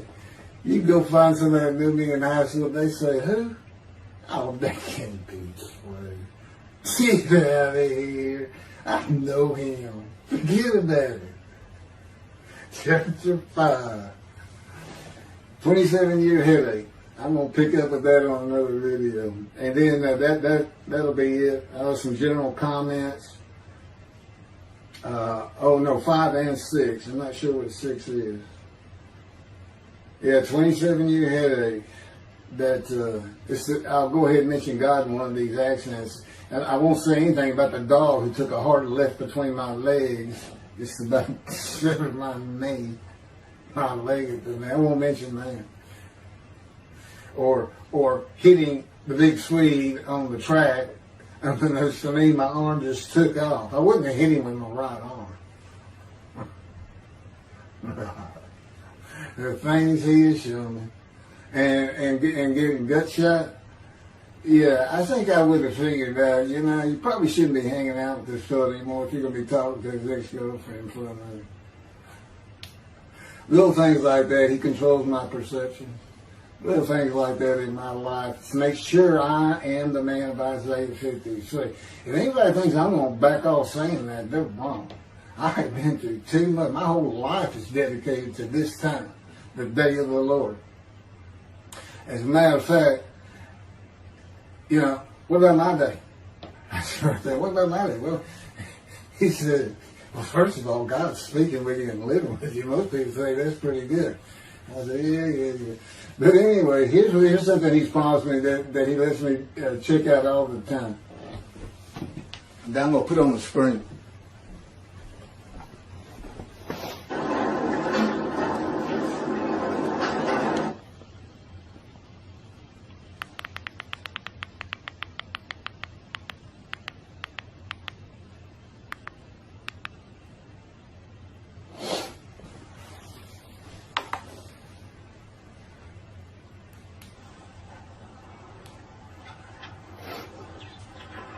The Radiant GP Cycles, Shorties, Slip-Ons, Code Startup.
27-year headache. Chapter 5 of the life of God's righteous servant of Isaiah 53. The same year I graduated from law school in 1982, my son Justin was born. In 1985, my daughter Brooke was born. And in 1988, my youngest child and daughter, Laura, was born. I was making good money, though I expected a lot more, in my first job with a law firm that specialized in collections. I also tried my first civil case, which, while working there, which was a nerve-wracking event, first trial. The first day I entered the courtroom, the judge asked me if I was a law clerk. I had a very youthful appearance, though I was 28 years old, not 20, common age for a law clerk. My youthful appearance in junior high school and high school with my long, wavy blonde hair I usually kept in a ponytail had way too many people tell me I looked like a girl. It is interesting, though, at least to me, not one person in my entire life has ever said anything about my disfigured arm. I must have looked like a girl who would beat on you if you did it. When I got mad, there was no hiding it. You could see it in my face and hear it in my words. When I was 28, Brooke was born. I tried my first civil case, and the bane of my existence on earth began. A never-ending headache that I generally thought to be associated with post-traumatic stress disorder. I had terrible nightmares from my youth, but now I seem to have begun grinding my teeth, causing the temporal mandibular joint, TMJ, to ache terribly during the day, and the whole side of my head, the muscular, I don't know what you call it, but underneath the skin of the skull was always real tight, a tightening of the muscles. It was difficult to even talk to people at some points. For 27 years I had that headache. I tried everything, even surgery on the TMJ, and another surgery where the doctor severed my upper jaw and then trisected it from my skull and spaced it to fit my lower jaw. All to no avail. I could not stop the nightmares and the grinding of my teeth. Mouth guards helped my teeth, but the pressure was still there. I literally feared going to sleep. I didn't want to wake up the next day sometimes because I knew how bad the pain would be there again. It completely ended my dream of being a trial lawyer. So I got an associate position in an oil and gas firm and began learning how to prepare title opinions for oil and gas companies on tracts of land they plan to drill on.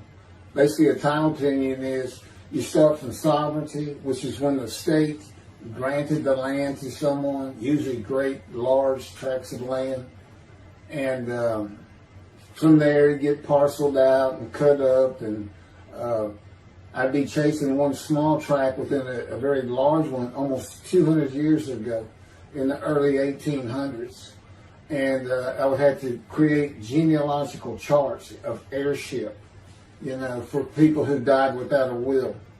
And I had to know who the family members were. And I got very good at it. And I really enjoyed it. I'd go to small towns throughout Texas and into their courthouses where they would keep all the records of every transaction, of every piece of land in the county. But anyway, there's an awful lot to it. I do go into it in some detail in the book, but I'm not going to for this video.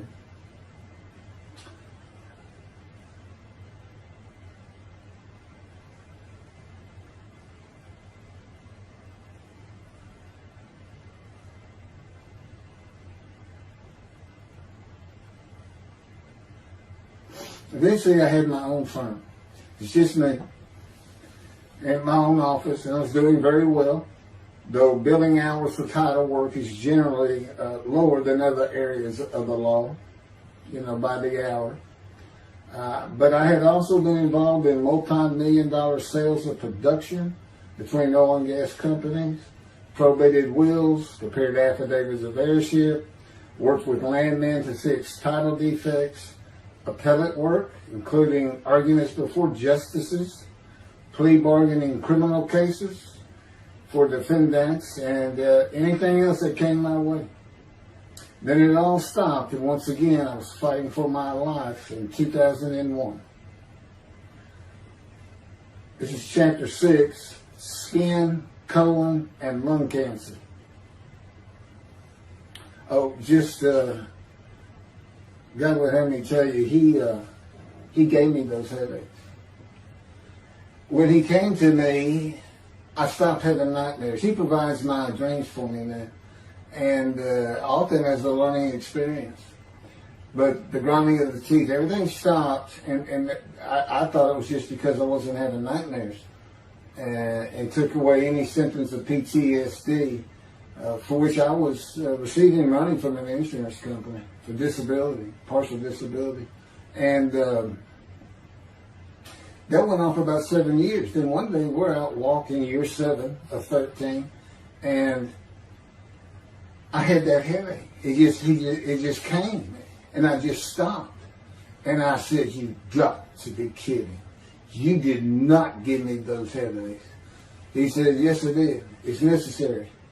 You are considered the suffering servant of Isaiah 53. You had to suffer your entire life until you're suitable for my purpose." And that includes fitting every verse of Isaiah 53. At that time, I finally read it, 7 years into all this. It was about year 2, I think. But yeah, he did. And, you know, I ended up taking painkillers left and right and drinking with it, as so many people do. I was able to maintain, you know, my life, my work, and everything, but it was enough to put the strain on my marriage that I pretty much blamed myself for it. And I told him I did it. That's the only time I got hot. Disfigure me, gut shot, those things, they didn't bother me. But I said, you know, you hurt my children terribly with that. Because I became a bad father. I mean, I wasn't the father I could be. I mean, they love me and I love them. We don't have any serious risks. They're off living their lives and they're all doing great.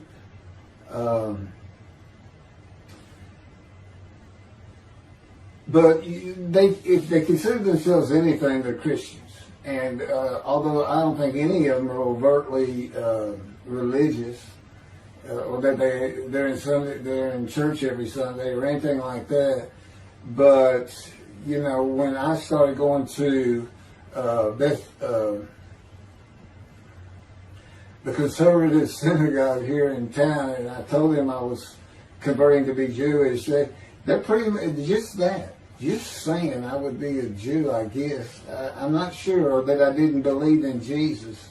It was probably more of it, God says. But really haven't talked to them much at all in 7 or 8 years. So, but anyway, so God gave me the headaches just to make sure.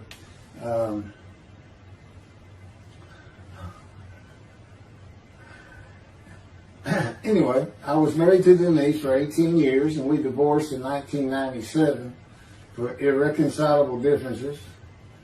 We agreed that she maintain custody of the children. The first to leave was Justin, and he came and lived with me. Then Brooke started getting in trouble, who is as tough as she is beautiful. Her mom's very difficult to get along with. Justin was a lot like me at his age. Trouble followed him everywhere he went. Like me, he was hard to talk to, and like me, his getting out of high school was a coin flip. He's doing great. He learned the oil and gas landman business, and I helped him out as much as I could, and friends of mine helped him out even a lot more. And he's very successful now. Married, no children. Laura's married, no children. She's got a great job. And Brooke is married with 2 children. I have 2 grandchildren. Long life, see his children. You'll see what I'm talking about, long life, when I get to lung cancer that God chose to crush me with. Something had to be done, and to make matters worse, Denise had met a man and they were going to get married. But he didn't want Brooke. to be part of their new family, or Justin for that matter. He wasn't going to go stay with them anyway. Now, I had 2 of the children, and she had 1, but all still in her custody according to the divorce decree. So anyway, I stopped paying child support on those 2, but had not gotten around to the proper revision of the divorce decree when I took Justin and Brooke with me to live on the Big Island, Hawaii. Laura came with us to visit for a month.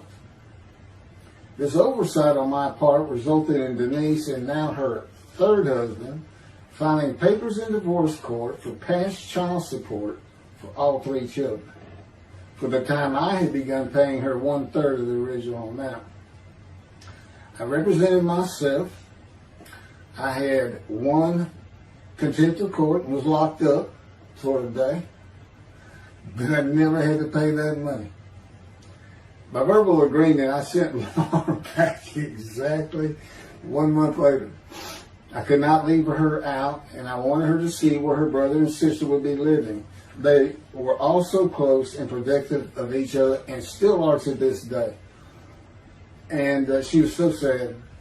One of the hardest and emotionally painful things I have ever done was put her on the plane back to Houston. I can't think of anything else.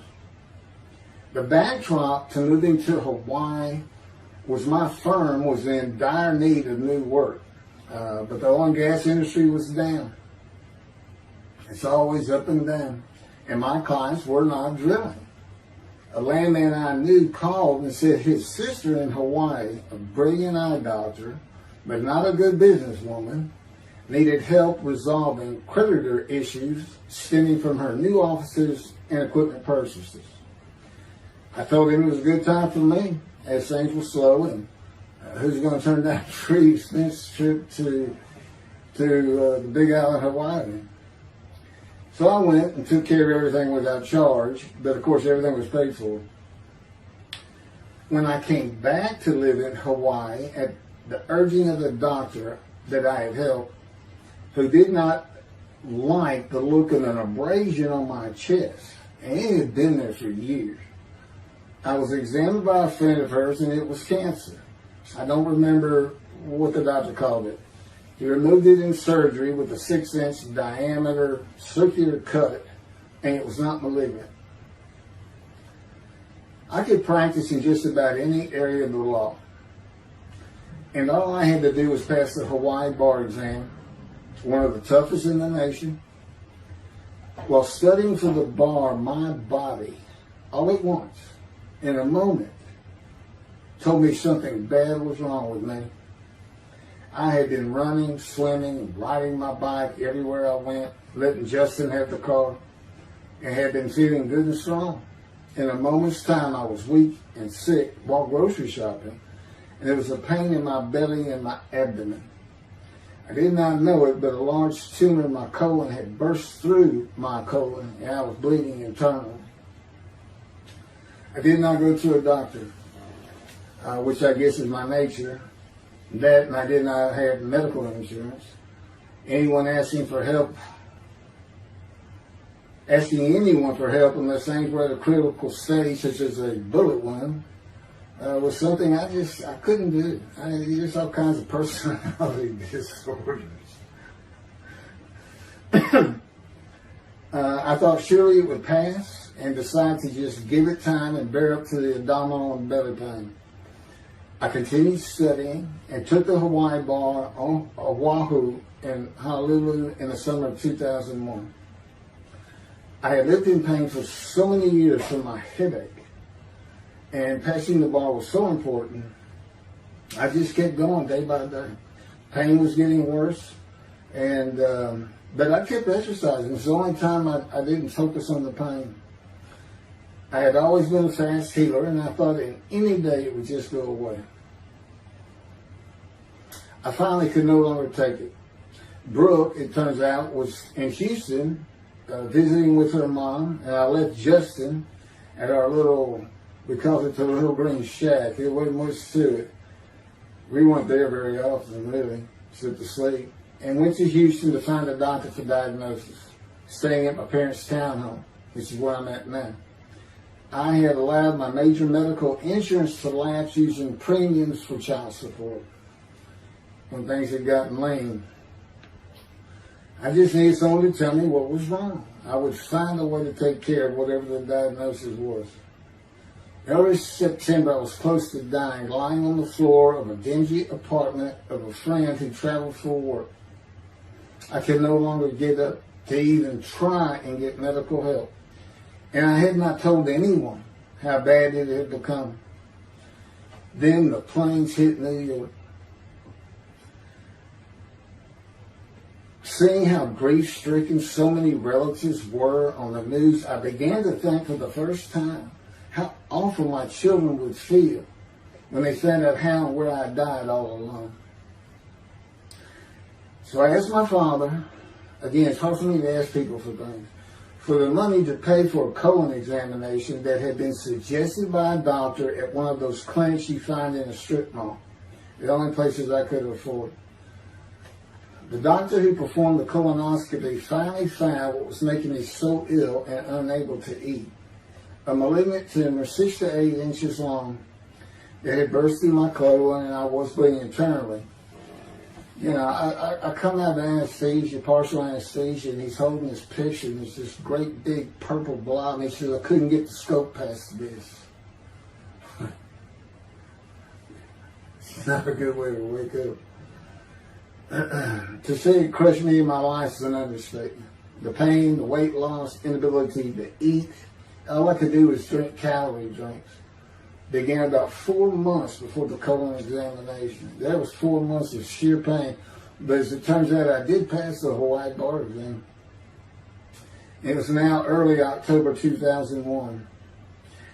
The doctor told me, look, you don't have insurance. Go to Bentop Hospital. That's the hospital I went to when I got gunshot. I prefer gut shot. Sounds better. Yeah, man. And he gave me the pictures from the procedure showing what he could not get the scope past. Just shaking his head and saying, you should have come in much earlier. So I went to Bentop thinking I was here in 75 on October 5, dying, but I did survive. And here I am again on the first week of October 2001. I showed the pictures to the admitting nurse. Instead of them sending me to the waiting room, she just looked at me and she said, this is a public hospital. I mean, you can wait all day long to have a cold check. She looked at me and said, why did you wait so long? And how are you still alive? And I told her, I have no idea. She did not send me to the waiting room. They had an orderly take me immediately to a room. There they hooked me up to a morphine machine where I could hit a button at a time interval I can no longer remember and receive a small dose. I do know I never missed one. I was very depressed, and my parents who waited in that line for admittance with me looked so sad and depressed. It was not one of my better days, though I finally had some pain relief. Day after day, I lay there waiting for the next test they would run. It was during this time I received notification that Denise had filed papers in the divorce court to recover monies for the time I was taking care of 2 of the children. It's also when I received notification from Hawaii that I had passed the bar exam. So, Bentop Hospital, what a lifesaver. I mean, young surgeons in like Baylor University, medical schools, it's a prime position to get your hands on if you're going to be a surgeon, because you're in surgery all day long and all night long. As long as you can stand up, they're bringing people in. It's just a real hot spot in Houston and a great hospital, but it's not a place you want to stay. You really don't. My doctor would come in and be out so fast I never knew what was going on. He did tell you my previous surgery to my abdomen, where they opened me up from stem to stern, complicated removal of the tumor. On October 25, my son's birthday, who was now stuck in Hawaii, They cut me open again and removed the tumor. It was about a week or so later, I was released with a schedule for chemotherapy. I returned to the dingy apartment all alone. I just stared at the television for weeks. I did, and chemo was so depressing for those who had to go into it. A small room with big chairs for about 20 people who all looked like death, including me. Everyone with an assortment of bags of chemo dripping into our arms for hours.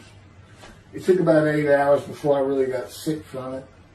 And I had to park a long way to avoid paying for parking and drive a long way to the apartment. It was a very gloomy fall and winter. When I completed my chemo of once a week for 6 or 9 months, more tests were scheduled. I do not remember how many months the chemo lasted. I do remember I did not finish, missing the last 3 sessions.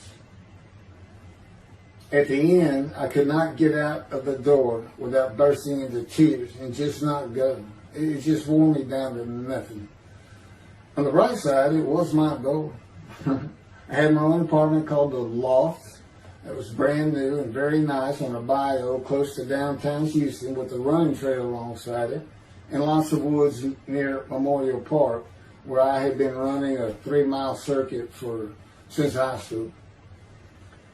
I returned to being told for follow-up tests, including x-rays of my chest, and the colon cancer had not returned then and to this day. The chest x-rays were another matter entirely. The doctor told me he had bad news and showed me the x-rays telling me the white spots I was seeing was cancer. They were everywhere. Lungs full of cancer, he said, at a stage I could not be treated with any success. My dad was with me, and I asked the doctor, well, what does that mean? And when he said you need to prepare for death, the look on my father's face was so sad and hurt at the same time I'll never forget. And we've been through some tough things in this house. Every house we've been in. It didn't affect me one bit. I did not feel anything. I was too beat down from the chemotherapy to care, I guess. God tells me I had a lot to do with that. And in fact, no matter what they said, I didn't think I was going to die. But I didn't know that. I just wasn't having that conscious thought. And God says he had a lot to do with that. Of course, he hadn't spoken to me yet. I had never seen a doctor for cancer or any other ailment since that day. I had to get Justin home was all I thought about. But I needed money. I found an old client that needed a tile penny for a drill site well. I struggled through that and got my boy back to Houston. And it was tough. I was so weak. And it had been so long since I really had done any title work. And just going to pick the work up and visiting with the client was a major to-do for me. But we got there and I got Justin home and he went to live with some childhood friends. This is now 2002 and going into 2003. I just walked all over the running trails in a 3-mile loop at Memorial Park and in the woods day after day. I didn't think about dying, but I did start. But I did not think about restarting my law practice either. I watched a lot of television and played video games. I watched the Tour de France for the first time and got inspiration from Lance Armstrong. I was still alive though, and the funny thing was my lungs never bothered me. I was never sick. It's because God had already removed it. After I got the news I was dying of lung cancer, he took them from me. That's what he tells me. And I don't have any symptoms. Well, as you'll see right here, in 2005, I picked up some title work here and there and made an office out of my loft. I bought my first motorcycle, soft-tailed lowrider Harley Davidson. First time in many years I was happy. I love riding that bike. In 2006, I did some landman work for standard day wages and began dieting and running.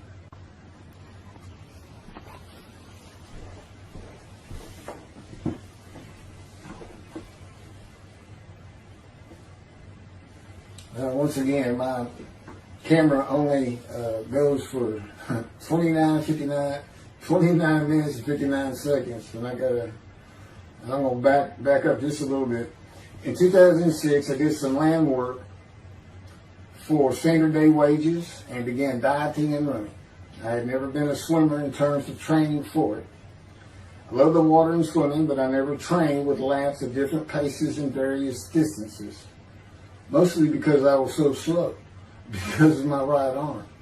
I was reaching an age, though, where endurance in my running was more important than speed. And so endurance swimming was too.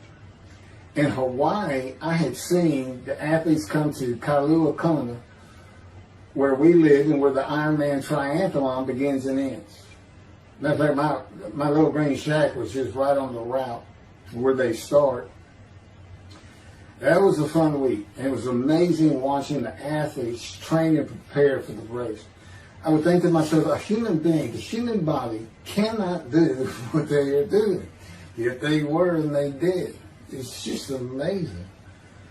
I decided to learn how to swim more efficiently and how to train for distance and endurance. Get a regular and triathlon bike and enter some triathlons. I was still alive and finally a direction and purpose in my life. Training every day for long periods of time. It really helped with my headache and I slept better. In 2007, I signed up for the March 30, 2008 Lone Star Half Iron Triathlon in Galveston, Texas. And the October 5, 2008 Longhorn Ironman 70.3 in Austin, Texas. You cover 70.3 miles, and you got to do it under 8 hours. And I did real well in the first one. As far as my time, it's 7 hours and a little bit, but I barely made it without disqualification in the one in Austin, and it was primarily because of the hills. It's this very hilly area in central Texas, I guess. But I did make it, and swore I'd never do another one. But I did it after the first one too. It's tough. My insurance is still paying for my inability to work, primarily based on the headache and a diagnosis of PTSD. So I was not working, and I got real serious in training to swim the 1.2 miles in the ocean, and that would be in Galveston and in a lake in Austin, 56 miles on the bike, and a half marathon, 13.1 mile run. That's what I was able to do with a diagnosis in 2001 of lung cancer that could not even be treated, stage 4. And that's just about impossible. It would take a miracle of God for that to happen, because generally you're going to die within 1 year. They say if you get lucky with good medical treatment, you might make 5 years. But 1 year is the standard, if you can make it that long. That's my proof that I offered myself to guilt for God. Because you can't, it's not something provable. All you can do is show the results of that offer. And again, guilt's an emotion. I got way too many videos and everything to get too detailed on it. But that is the proof. You know, I got the colon cancer 20 years ago when the planes hit New York. And it was 2000. Oh, that was 2009, right. Too many things go through my mind when I start thinking about those cancer years. But God, He removed it. He had something for me to do, but that's verse 10. God chose to crush him with the disease. And as I've mentioned, the reason he chose that is to show that I was blemished, defective, could not possibly be an offer for sacrifice, because he knew what the Gentiles were going to do. They were going to put an unblemished lamb in there and call the Jewish people's Bible their own, and use the laws of Leviticus, not unlike Mr. Toby the singer and his 6 million blemished ram sacrifice by Hitler, the righteous servant of God. That's how that seems to read. He's welcome to respond any way he wants to that. But it's on the video, it's in the book, it's in quotes by him. It's from his midrash, from his site. And he said, share this with everybody. Everybody can take it and just share how great my knowledge is. Well, it's lacking in some areas. There's any question he's an intelligent man. But his reasoning capabilities, in my opinion, at least as to Isaiah 53, are severely wanting. I am that man. And God's going to give the Christians hell with it and with me. Just like I just heard this for the first time on the video. When all of a sudden he had me say that Jesus announced he wasn't the man of Isaiah 53 on the cross. When he said, Father, Father, Father, why are you forsaking me? Because he was about to die. In Isaiah 53, who he thought he was, and he's not, who he didn't fit the verses, but he thought he was supposed to be exposed to death, but given long life. So boldly he goes into the Roman Jerusalem and gets himself taken up. He's not worried. Delusional, yeah, maybe, but as far as I'm concerned, he's nothing but a story. He never existed. And the story starts with the Essenes of the Red Sea Scrolls and the teacher of righteousness.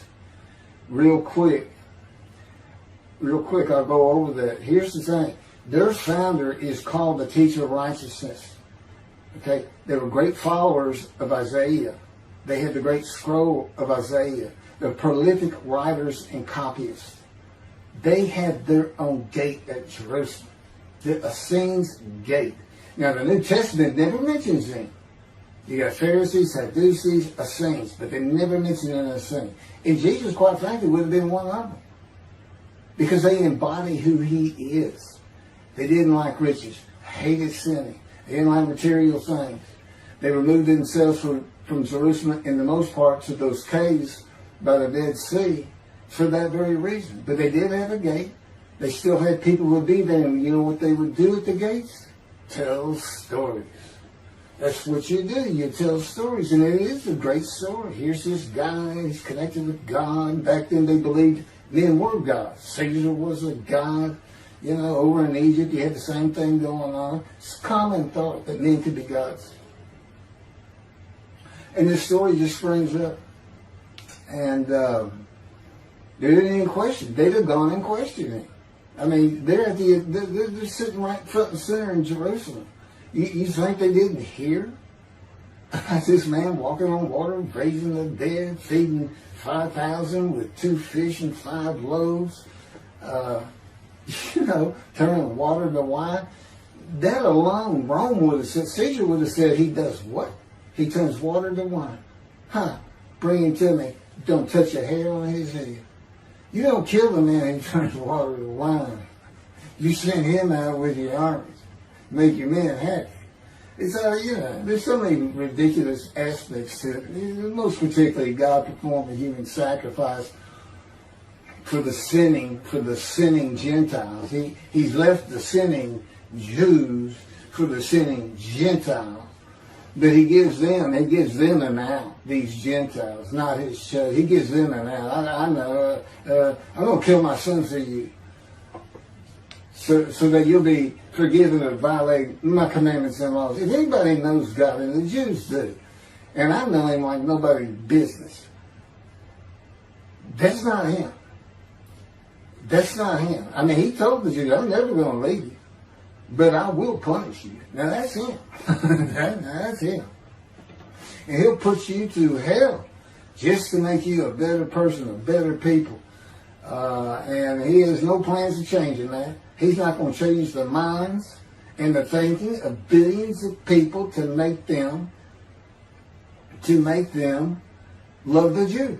He's just not going to do it. And the practicality is he didn't create man for him to even be able to do that. Now, he could have created humanity where he could do that. He could change the mind of everybody at the same time. But I'll tell you on this, he's been working on my mind for 13 years. It is one brutal cop bump. It's a very one-on-one affair.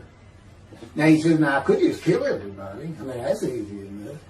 That's easy. I just kill everyone. But, He said, that's not, it's all about this. You got to know how to read the Bible. It's written for antiquity first, and the Dark Ages, and then the Age of Enlightenment. I mean, basically he's saying you've got to go back over it. You've got to check these guys. You've got to check Rambam and his speech. God's going to make the world speak Hebrew. Or, they will be the pure speech. You got to check some of this stuff. And I read Rashi's, I went to his Isaiah 53 Midrash, and all I can say is very unimpressed. I've seen what he has to say in Malachi. He didn't pick up on any of this. He didn't know what the angel of the Lord is, the angel of the covenant that you desire. He doesn't know how Moses goes by a burning bush that's not consumed. The angel of the Lord is in there, and God speaks. I do. To me, it's just like, well, you just get some basic concepts, and all of a sudden, and quite frankly, it'll open up the scripture to the Jews.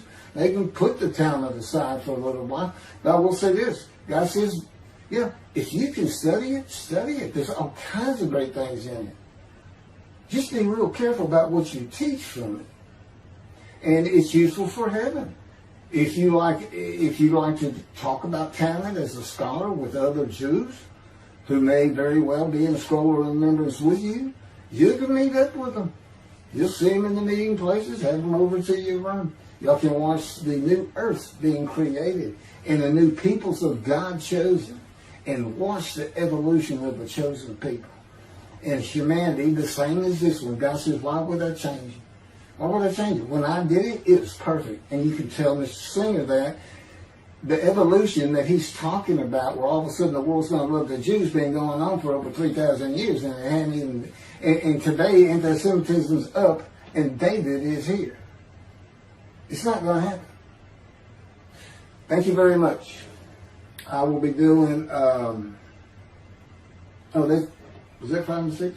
Yeah, that was 5 and 6. Now the book picks up at chapter 7. It's on a video when God first speaks to me, and it's very interesting. And we'll still be putting some videos out. But I've pretty much covered all the major material, everything from Isaiah 53 and the day of the word. Lord, there's a few more things, and it's a better read than it is a video watch. But for those who like to read, but it's covered very well in these videos. And now that I put in the personal part in, which is to show how I fit Isaiah 53, and you see the difference in my life. Now that's the life of suffering. That's a life of pain. That's the life of familiar with disease. They say, gee, well, he died on the cross. He was scourged. He was scourged and this and that. Do you know how much he suffered in his life? I mean, he's not even in the conversation as a man of suffering. He's not in the conversation. Thousands and thousands and thousands of people died horrific deaths back then and by crucifixion. It's not the only one. This is descriptive of a man and his life. So you can find him. Identify him. And what did he do? He never suffered. He was never sick. Ever. Until the last day of his life. He's 30 years old and he's got one day under his belt of pain and suffering. To me, you're not even in the conversation. I mean, that's nothing. That's not even suffering. That's just, you had a bad death, sorry. You got whipped first. You got whipped. One gospel says that the scourging was an open-handed slap to the face. Now the other three do say scourge. But then and then every movie you see, he's carrying that cross. He's all whooped up and bleeding, this and that. He carries the cross in one gospel only. In the other three, it's carried for him. And then he's on the cross, and what does he do? Father, Father, why have you forsaken me? And then the gospel says, one of them, and then he gave up the ghost. He gave up and died. I laid in the back of an ambulance for 8 hours, doing everything I could in my power to stay alive. Just gave up the ghost. There's another video where we make that a little bit more humorous. Anyway, thank you for listening, and I guess that's it. Thank you.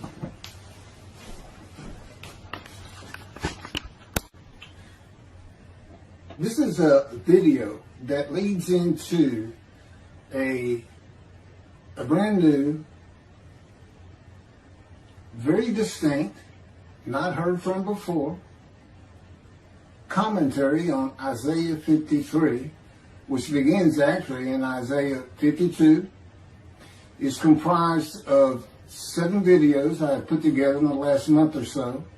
And I'm just putting them all together with a lead-in video explaining these things and why it's so new, novel, and has such a different view of the scripture from that which Judaism teaches regarding a Messianic era when David comes, the descendant of David. They often refer to him as King Moshiach.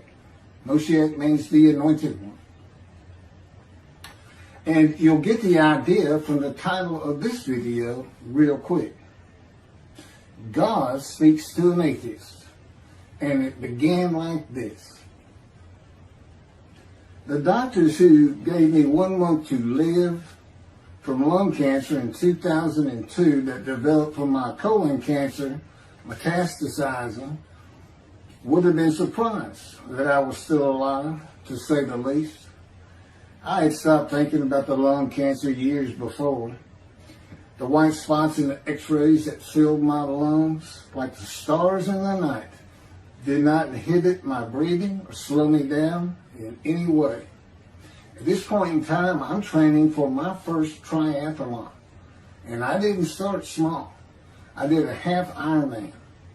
It's 1.2 miles swimming in an ocean, 55-mile bike ride, and half marathon, 13 miles. They call it the 90.3. One Saturday in the fall of 2007, I was cooking lunch in my small kitchen, post-divorce, and at the stove, when God said, from just a little behind me, as though somebody was speaking to me right here, and above my right shoulder, which is disfigured, wash your hands. I turned around to the sink, washed my hands, and turned back to the stove. Now understand, I've been an atheist for 50 years. I mean, I completely denied the existence of God. And then from right here, a small, quiet voice, like an account they have with Elijah at the cave, said, wash your hands. And I simply turned around, washed my hands, and went back to the stove. I didn't say a word to him. I didn't even keep thinking about it. I just did it. That was it. It was as though he had always been there. Just as to Adam. That's what I liken it to. And he dictated this to me. This is from my book, the book of my life that God dictated to me. It's called The Righteous Servant of God of Isaiah 53. No, the life of God's righteous servant of Isaiah 53. And he put it together. And he did it because he actually came to me, as Jeremiah would say, in the womb, but in my first year of life. And like Ezekiel, lit and entered me. So that part of chapter 11 of Isaiah happened well over 62 years ago. That's when that happened. That's when Moshiach was here. For all these rabbis and commentators who have been saying, he's here, no, he's here. Well, he's been here. I've been here a long time. I just wasn't prepared and hadn't even heard his voice yet. But what he did, you know, with Jeremiah, he made sure he was a priestly, godly man and guided his life. With me, it was to make sure I fit every single verse of Isaiah 53 as only I can explain it, what it's for, what it all means, and live a life of suffering familiar with disease. God chose to crush him with disease that he would offer himself for guilt and receive long life to see his children. That's my proof that it happened. They told me 20 years ago, we can't treat this lung cancer. It's too advanced. You're going to die. And you're going to die real soon. You need to prepare for it. And it did crush my life. I stopped working. I just kept waiting to die. And I didn't die now. I'm training at this point in 2007. I'm training for a triathlon. I finally said, "The heck with it all." And that's the proof. Crushed with disease, exposed to death. That's in verse 12. Exposed to death, and here I am. 20 years later, still going. Hadn't seen a doctor since. Never received any treatment, which is unheard of with lung cancer. And had colon cancer before that, and had skin cancer. I'm a man familiar with disease, that God chose to crush the disease. And these 7 videos put together as one, obviously I wouldn't ask or want, and I couldn't do it, to listen to them all at one time. But I know you can mark your spots and everything.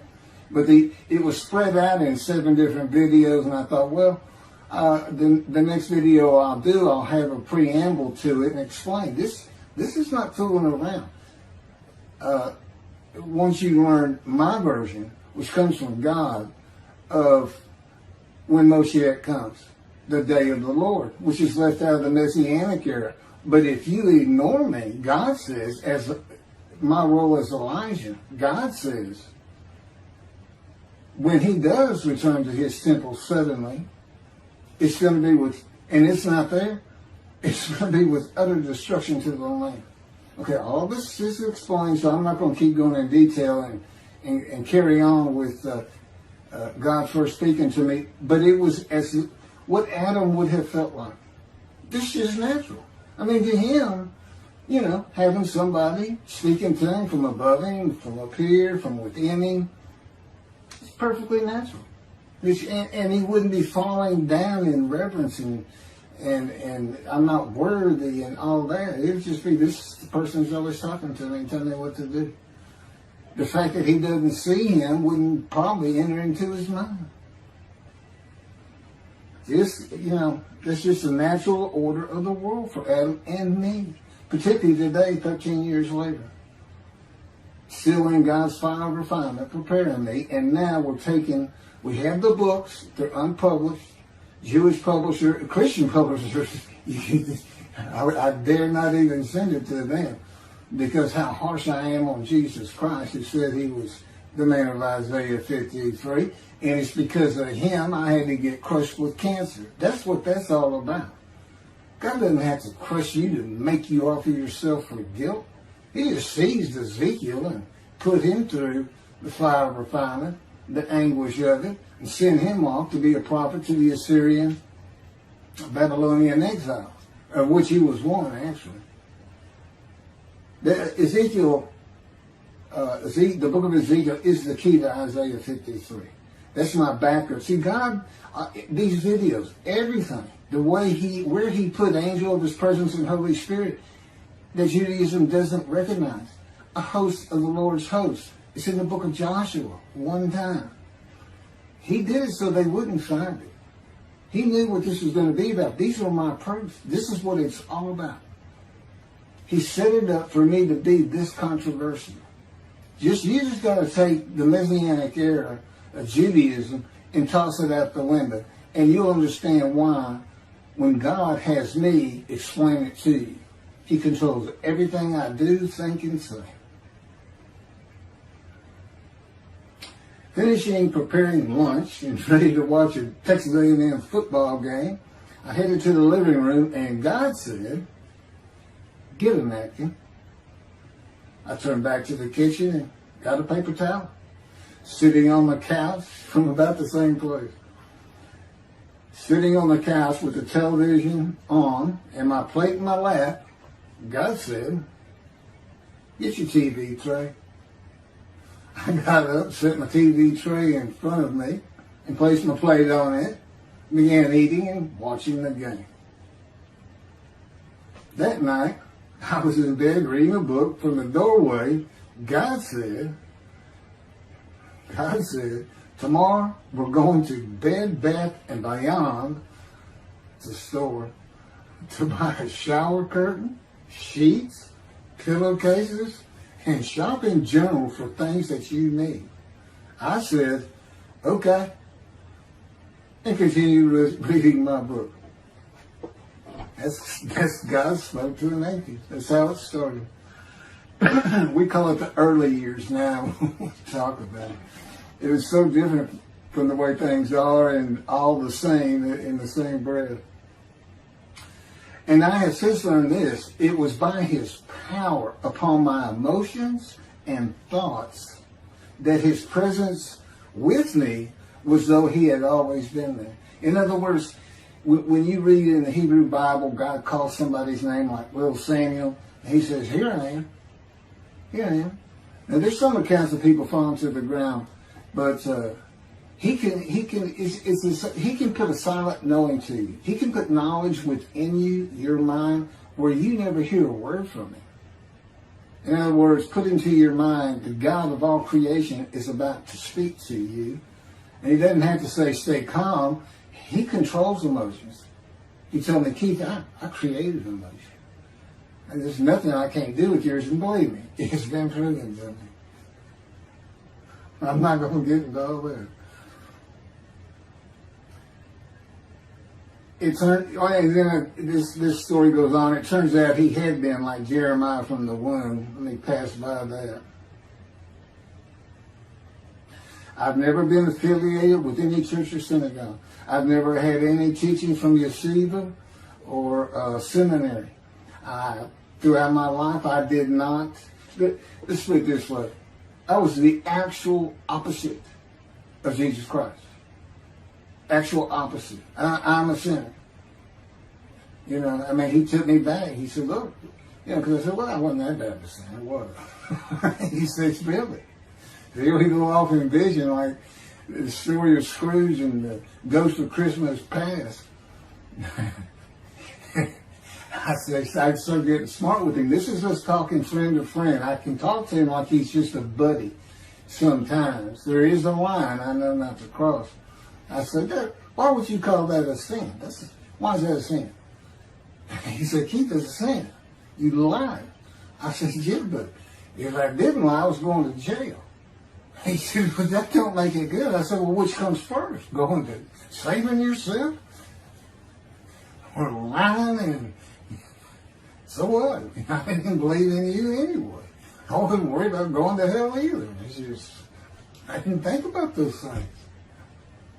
He tells me, "Man, I didn't let you. That's why I was with you from the get-go." He wanted me to be fresh.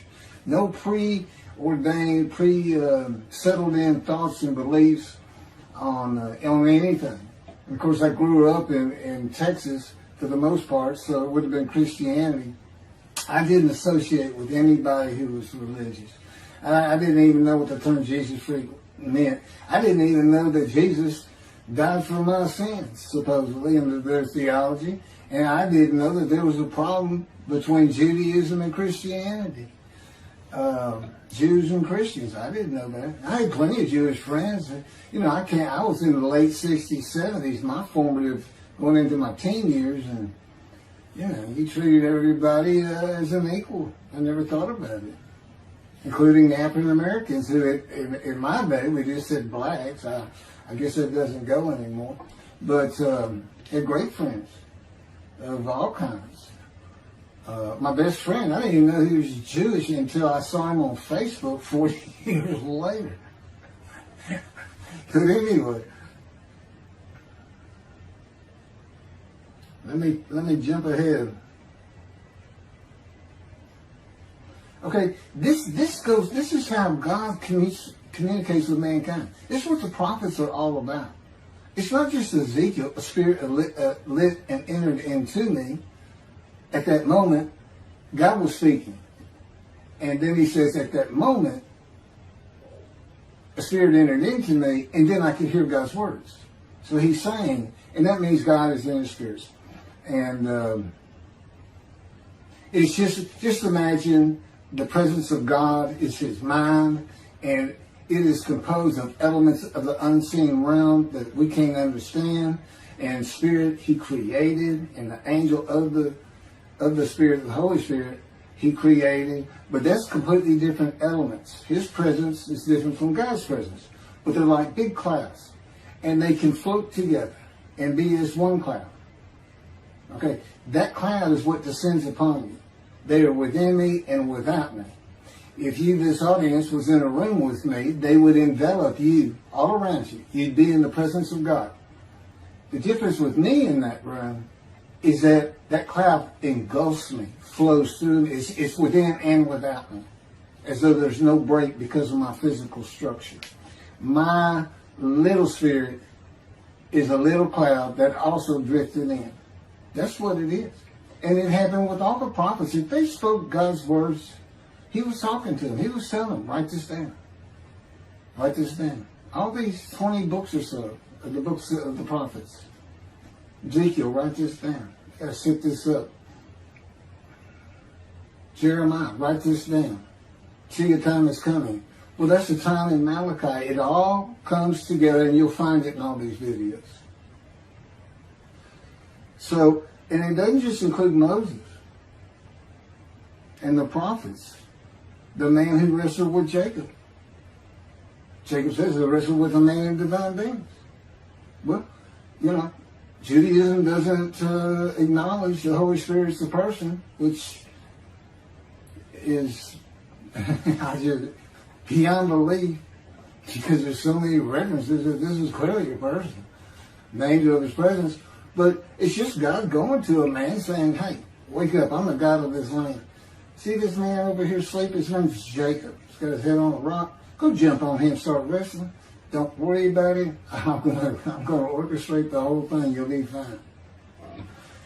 And the guy would have said, here I am, let's go. That's how he does. And Judaism says the man in divine beings is an angel. No, you know. That'd be like saying, I'm an angel. And you wouldn't want to say that.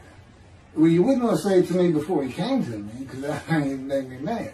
But I had a hell of a temper, just like Moses did, and like Ezekiel did. And God knows how to knock it out of you, to where you smile and laugh a lot. Because I never used to. Now, well, you got to read the book, and you'll get it. You'll get it. I'm just, you know, just like a lot of people, I've been through too much, hurt too much, suffered too much to have any thought that there's anybody upstairs, you know, who cares about me. It's just don't even mention his name around me. We're either gonna fight or I'm leaving for it, and you'll never see me again. Don't do that, because it just makes me angry. All that's gone, by the way. Lots of stories on that. Oh, and the Spirit speaks. He's got his own personality. He's angelic. He has a very childlike voice, and he's just nothing but a ball of humor. He didn't have me say he's the greatest comedian of all times of the universe, and he's just a joy to talk to him. And he has the smarts of God, as he tells me. But I have instant communication with him. I have instant communication with God. It's like there's three persons in my mind. This one cloud is three clouds. It's two spirits in the elements of God's mind. And slow process of 13 years, and it's 13 years of, and this is from Isaiah 53, punishment, wounding, chastisement, maltreatment, crushing, bruising. And I'm telling you, he's relentless. It's in the stories, and I have a lot more once I get to Israel, and I have full confidence God's going to get it done. That's one thing I don't worry about. 13 years, a year and a half of trying to get books published, denied by everybody who even bothered to answer me, because it's just so different. And it can only go to Jewish publishers, and it's just like, well, this isn't the stuff we believe, and it sounds like he's saying it's him, and this and that. Well, I was. God said I made sure I didn't get them published. I wanted to do the videos first. You see, I'm not on the executive committee. I don't know what's going on 99% of the time. I don't know what I'm going to have for dinner. I no longer have self-will. I can't ask him for anything. There's all kinds of reasons for that, such as, you know, if one of my kids gets sick and he doesn't heal them up, you know, cancer or something, Am I going to be disappointed? Am I going to be hurt? The answer is no. He's trained me too well to even bother asking. If he's going to do it, he's going to do it. I know he has the knowledge, and he's right here with me. So, it's a long, detailed process. I know things from his perspective. This is another reason the Messianic era is not going to happen. And it comes out in these films. But the Holy Spirit, the angel of his presence, we're friends. God says, I can't be friends with human beings. I said, well, we're friendly with each other. He said, yes, that's right. I said, I Googled this, and technically you are my friend. He said, well, I know, but I just don't acknowledge you. I said, why? He said, because I'm God. That's the way I am. I get to do whatever I want. And he's just messing with me. It's just like having a friend. Of course, it's a true statement. He can do whatever he wants. But he's pretty stately and regal. But, again, we live together. I've lived with him for 13 years now. And it's never going to end until I die. I wouldn't even know what to do. And he said, if I let you, you're going to fall down dead. You're not supposed to be alive. I keep you alive. He said, I took that cancer from you, but I just put it back in if you do something that makes me want to leave. I said, well, what am I going to do? No self-will. To an extent, no self-thought. And I told him, I'm not even a human being anymore. He said, well, what are you? I said, I don't know. I'm a man and divine being, but I'm not human. I don't have self-will. That's what distinguishes the human being from the animal. He said, but I'm being the human for you. I'm providing your self-will. So you do, in a way, have it. So you're still a human being. I said, well, I'm dead. He said, why are you dead? I said, because it's like my brain's not connected to my spirit anymore. It's like you're sending all the information in. And that's about heaven. I haven't lived the existence in heaven as to my thoughts, because in heaven you won't have a mind. The heaven for the Jewish people only, I might add. You won't have a mind. God's got to provide it for you. He's got to be you for you as a completely new and different creature. It's still you. It's a very amazing story on how that does. And I'm taught all these things and literally experience them, not only in the real, but in visions. I've had more visions than, you count every single vision in the Hebrew Bible and the New Testament. I've had easily double that. And I'm a walking visual. God's communication, and this actually shows up in the story of Moses. He won't let me tell right now. But he puts images in your mind. Instead of saying a sentence, you get something in your mind, a picture. Anyway, I call it visuals. And you can be wide awake for those. And I can be in vision wide awake. Okay, so we finished our shopping. Shower curtains and everything. And God said, let's go to the bookstore and get you a Tanakh. To which I replied, well, what's a Tanakh? I didn't Hebrew Bible, okay. Well, I know the Holy Bible, the New Testament and Old Testament. And on we go. I'm starting to learn for the first time. At Barnes & Noble's, we looked at all the Hebrew Bibles and purchased the Jewish Publication Society's Tanakh, the Holy Scriptures, which is a translation that began in 1956. It was published in 85. Men who spent 30 years on the Leningrad Codex, the oldest Hebrew Bible in existence. They started from scratch. I hear these rabbis and people saying, well, I know what these translations are.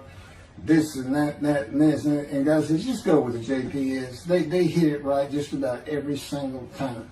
I've only found one thing that I don't understand how they missed it. But it's in 53. This is the 1985 edition. That's the best translation you can get out there. And I don't just hear God speak to me. His presence is heavy. And I'm also, it says he pinned Ezekiel's arms behind his back with his cords of power. And by his cords of power, Ezekiel could not leave his house. That's in Isaiah 53. He took him from the land of the living. Took him from society. The man of Isaiah 53 lives, so he's taken from society, but that doesn't, from the land of the living, that doesn't mean he died. And there's no crucifixion in 53. So, you start to see how Ezekiel is so important in this. And that's where you find out about the covenants of friendship that come with God in the day of the Lord when Moshiach comes. Again, you don't hear anything about it in this Messianic era. I'll tell you this. I think the Jewish people are going to like this better. I think throwing out all that rubbish Judaism's been teaching from back in antiquity, that's where they're stuck, and see what's really going to happen with God coming back, a man in divine beings, with the capabilities of Moses, Elijah, the descendant of David. All their attributes, okay, are in me. I can be each and every one of them, and I can be all four of them at one time. And God can speak to me. So, it's going to be fun. And he wants his temple rebuilt. That's the purpose of Isaiah 53. It says, a purpose which might prosper of God. But it doesn't tell us what the purpose is. Well, we find it in Malachi 3. I'm sending my messenger before me to clear the way for me, and I shall return to my temple suddenly. But the covenant that comes with David says, I'm going to place my sanctuary amongst you. He already knows it's not going to be there. And then we have Elijah in Malachi 3. Well, he's got a purpose that might prosper. And if it doesn't, God comes with utter destruction to the land. And again, you don't hear it with the Messianic era. Utter destruction to the land. There's 7 million Israeli Jews. How can you not read that and go, that sounds an awful lot like I'm going to raise up armies against you? How can you just ignore that? Well, anyway, we're getting fixed up. And the purpose that might prosper, I never believed that. I think that just hooks the man of the righteous servant of God of 53. I think that puts him with, he's got the same purpose as Elijah. Elijah is supposed to bring the families back together through the laws and teachings God gave Moses, or being mindful of them. That's the new covenant. It's an amendment. It's an amendment that also has a new inclusion of sin forgiveness. Over the last 63 years, God's presence has resided in Texas, Louisiana, Florida, and Hawaii. And he is more than ready to return to his land, Israel. Because wherever I am is where his presence is, and those are all the different states I lived in over this time period. Wherever I go. As a matter of fact, if you see me in Israel down at the old city or down at Tel Aviv, you can turn to your friend and say, hey, I know where God is. I said, really? I thought he left. Some people say he died. I said, no, you see that guy over there? He's all around that guy. And some say inside too. That's what it's going to be like. God says, when we get to Israel, we're never leaving again. I said, I wanted to see Great Britain. He said, it's like, did you just ask for something? I'm like, oh. Yeah, that's good. I hope I fry if I hit the border and cross over. I hope I just burn up, bust in a combustible flame. But anyway, that's where he wants to be. And I'm assured he's going to get there. This purpose that might prosper, again, I think it just shows the purpose of the righteous servant and a purpose of Elijah. Because he knew I was going to be teaching. There's only, in the day of the Lord, as you would imagine, he wants to have all the prophecies fulfilled, be done with the prophecies. And there's only a handful, 4 men to come that we've never seen. The descendant of David, prophet like Moses, Elijah, and of course the righteous servant. We only have one description. Even the sages knew you got to have a description of the descendant of David. It's Isaiah 53. They called him in the Babylonian Talmud the leper scholar. You'll see me referencing it on just about every video. In other words, I'm saying, look, it's not Jesus, it's not the people Israel is taught today. it's this guy from the Talmud that just hadn't come yet. You just didn't know, didn't have a man that fit the description. Well, you do now. And two covenants. The friendship covenant, which is actually in two parts, Ezekiel 34 and Ezekiel 37. One part of which is, I'm going to put my sanctuary amongst my people. And the other part, interesting enough, has to do with the land blooming again, which is Jeremiah 31. See, a time is coming, the land will bloom again. See, a time is coming, the cities, after desolation of many years, 2,000 plus actually, will be restored and Jerusalem rebuilt. And the Jews shall never be defeated again. Okay, now we just talked about utter destruction likened to armies being raised. But here it is in this friendship covenant, in this, Jerusalem being rebuilt. If that's done, then you'll never be defeated again. So, you look and you go, well, there's kind of a problem between those two.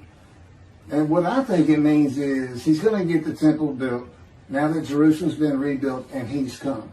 That this might prosper because, it kind of gets you. So what is the purpose of God might prosper? Who thought you could do everything? And he said, well, in a large part, my people got to listen to you. They got, especially the rabbis, they never listen to my prophets. They're all full of themselves. Think they know everything. Boy, he starts getting angry. And see, that's not good for me. Because all of a sudden he wants to make me better, which means suffering. You got to keep him away from those movies. I'll tell the spirit, say something funny. Get a funny guy around here. We talk friend to friend too. Well, anyway, I'm going to let you. There's a lot more, but this story's in my book. Hopefully, after spending time and understanding who I am, that this is here. It's happening. I don't care what the rabbis think or say. Look, I'm a prophet of God. I'm a man in divine things. If I say something contrary to what they think and say and believe, they're wrong automatically. It's a given because God is the one telling me all these things. It's His book. They're wrong automatically. And He is livid that I'm having this problem with Isaiah 53 being the people Israel. Well, it's in the videos, but you ought to see the arguments they really put back before that for Isaiah 53:10 and other verses. Rabbi Tovia Singer, Rabbis Judaism, he went Christian. The Christians went to the laws of Leviticus, animal sacrificial laws, and said Jesus is the unblemished lamb. That's why, and they're using, Leviticus where you could offer a lamb and for unintentional sins, but nevertheless, they turned it into he was a human sacrifice, which he says himself. He says, God no longer wants bulls and goats for sin. He prepares my body for sacrifice.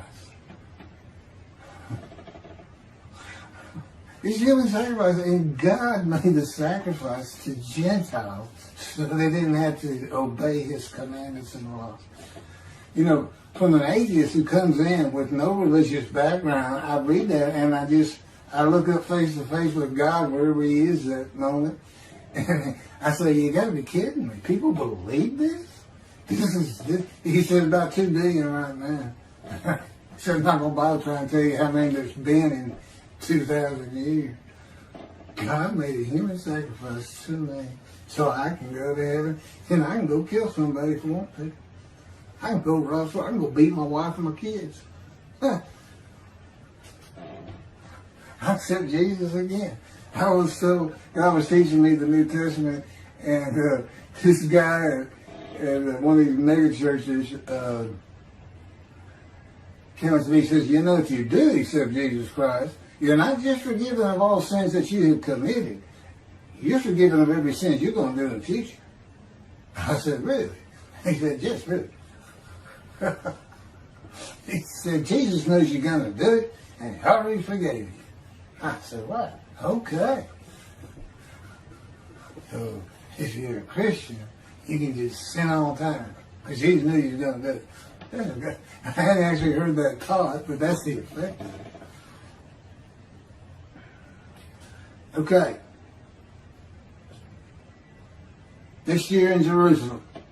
Enjoy the books. Don't try to listen the videos. Don't try to watch them all at one time. But what I did is I put them together for you in the order they should be. And I just thought it'd be easier. And we're kind of coming to the end of our videotaping for a little while, it seems like. Again, I'm not on the executive committee with God and His Spirit. I never really know what we're going to do next. And the books are at keithmccarty.wordpress.com. You can find that on my YouTube channel.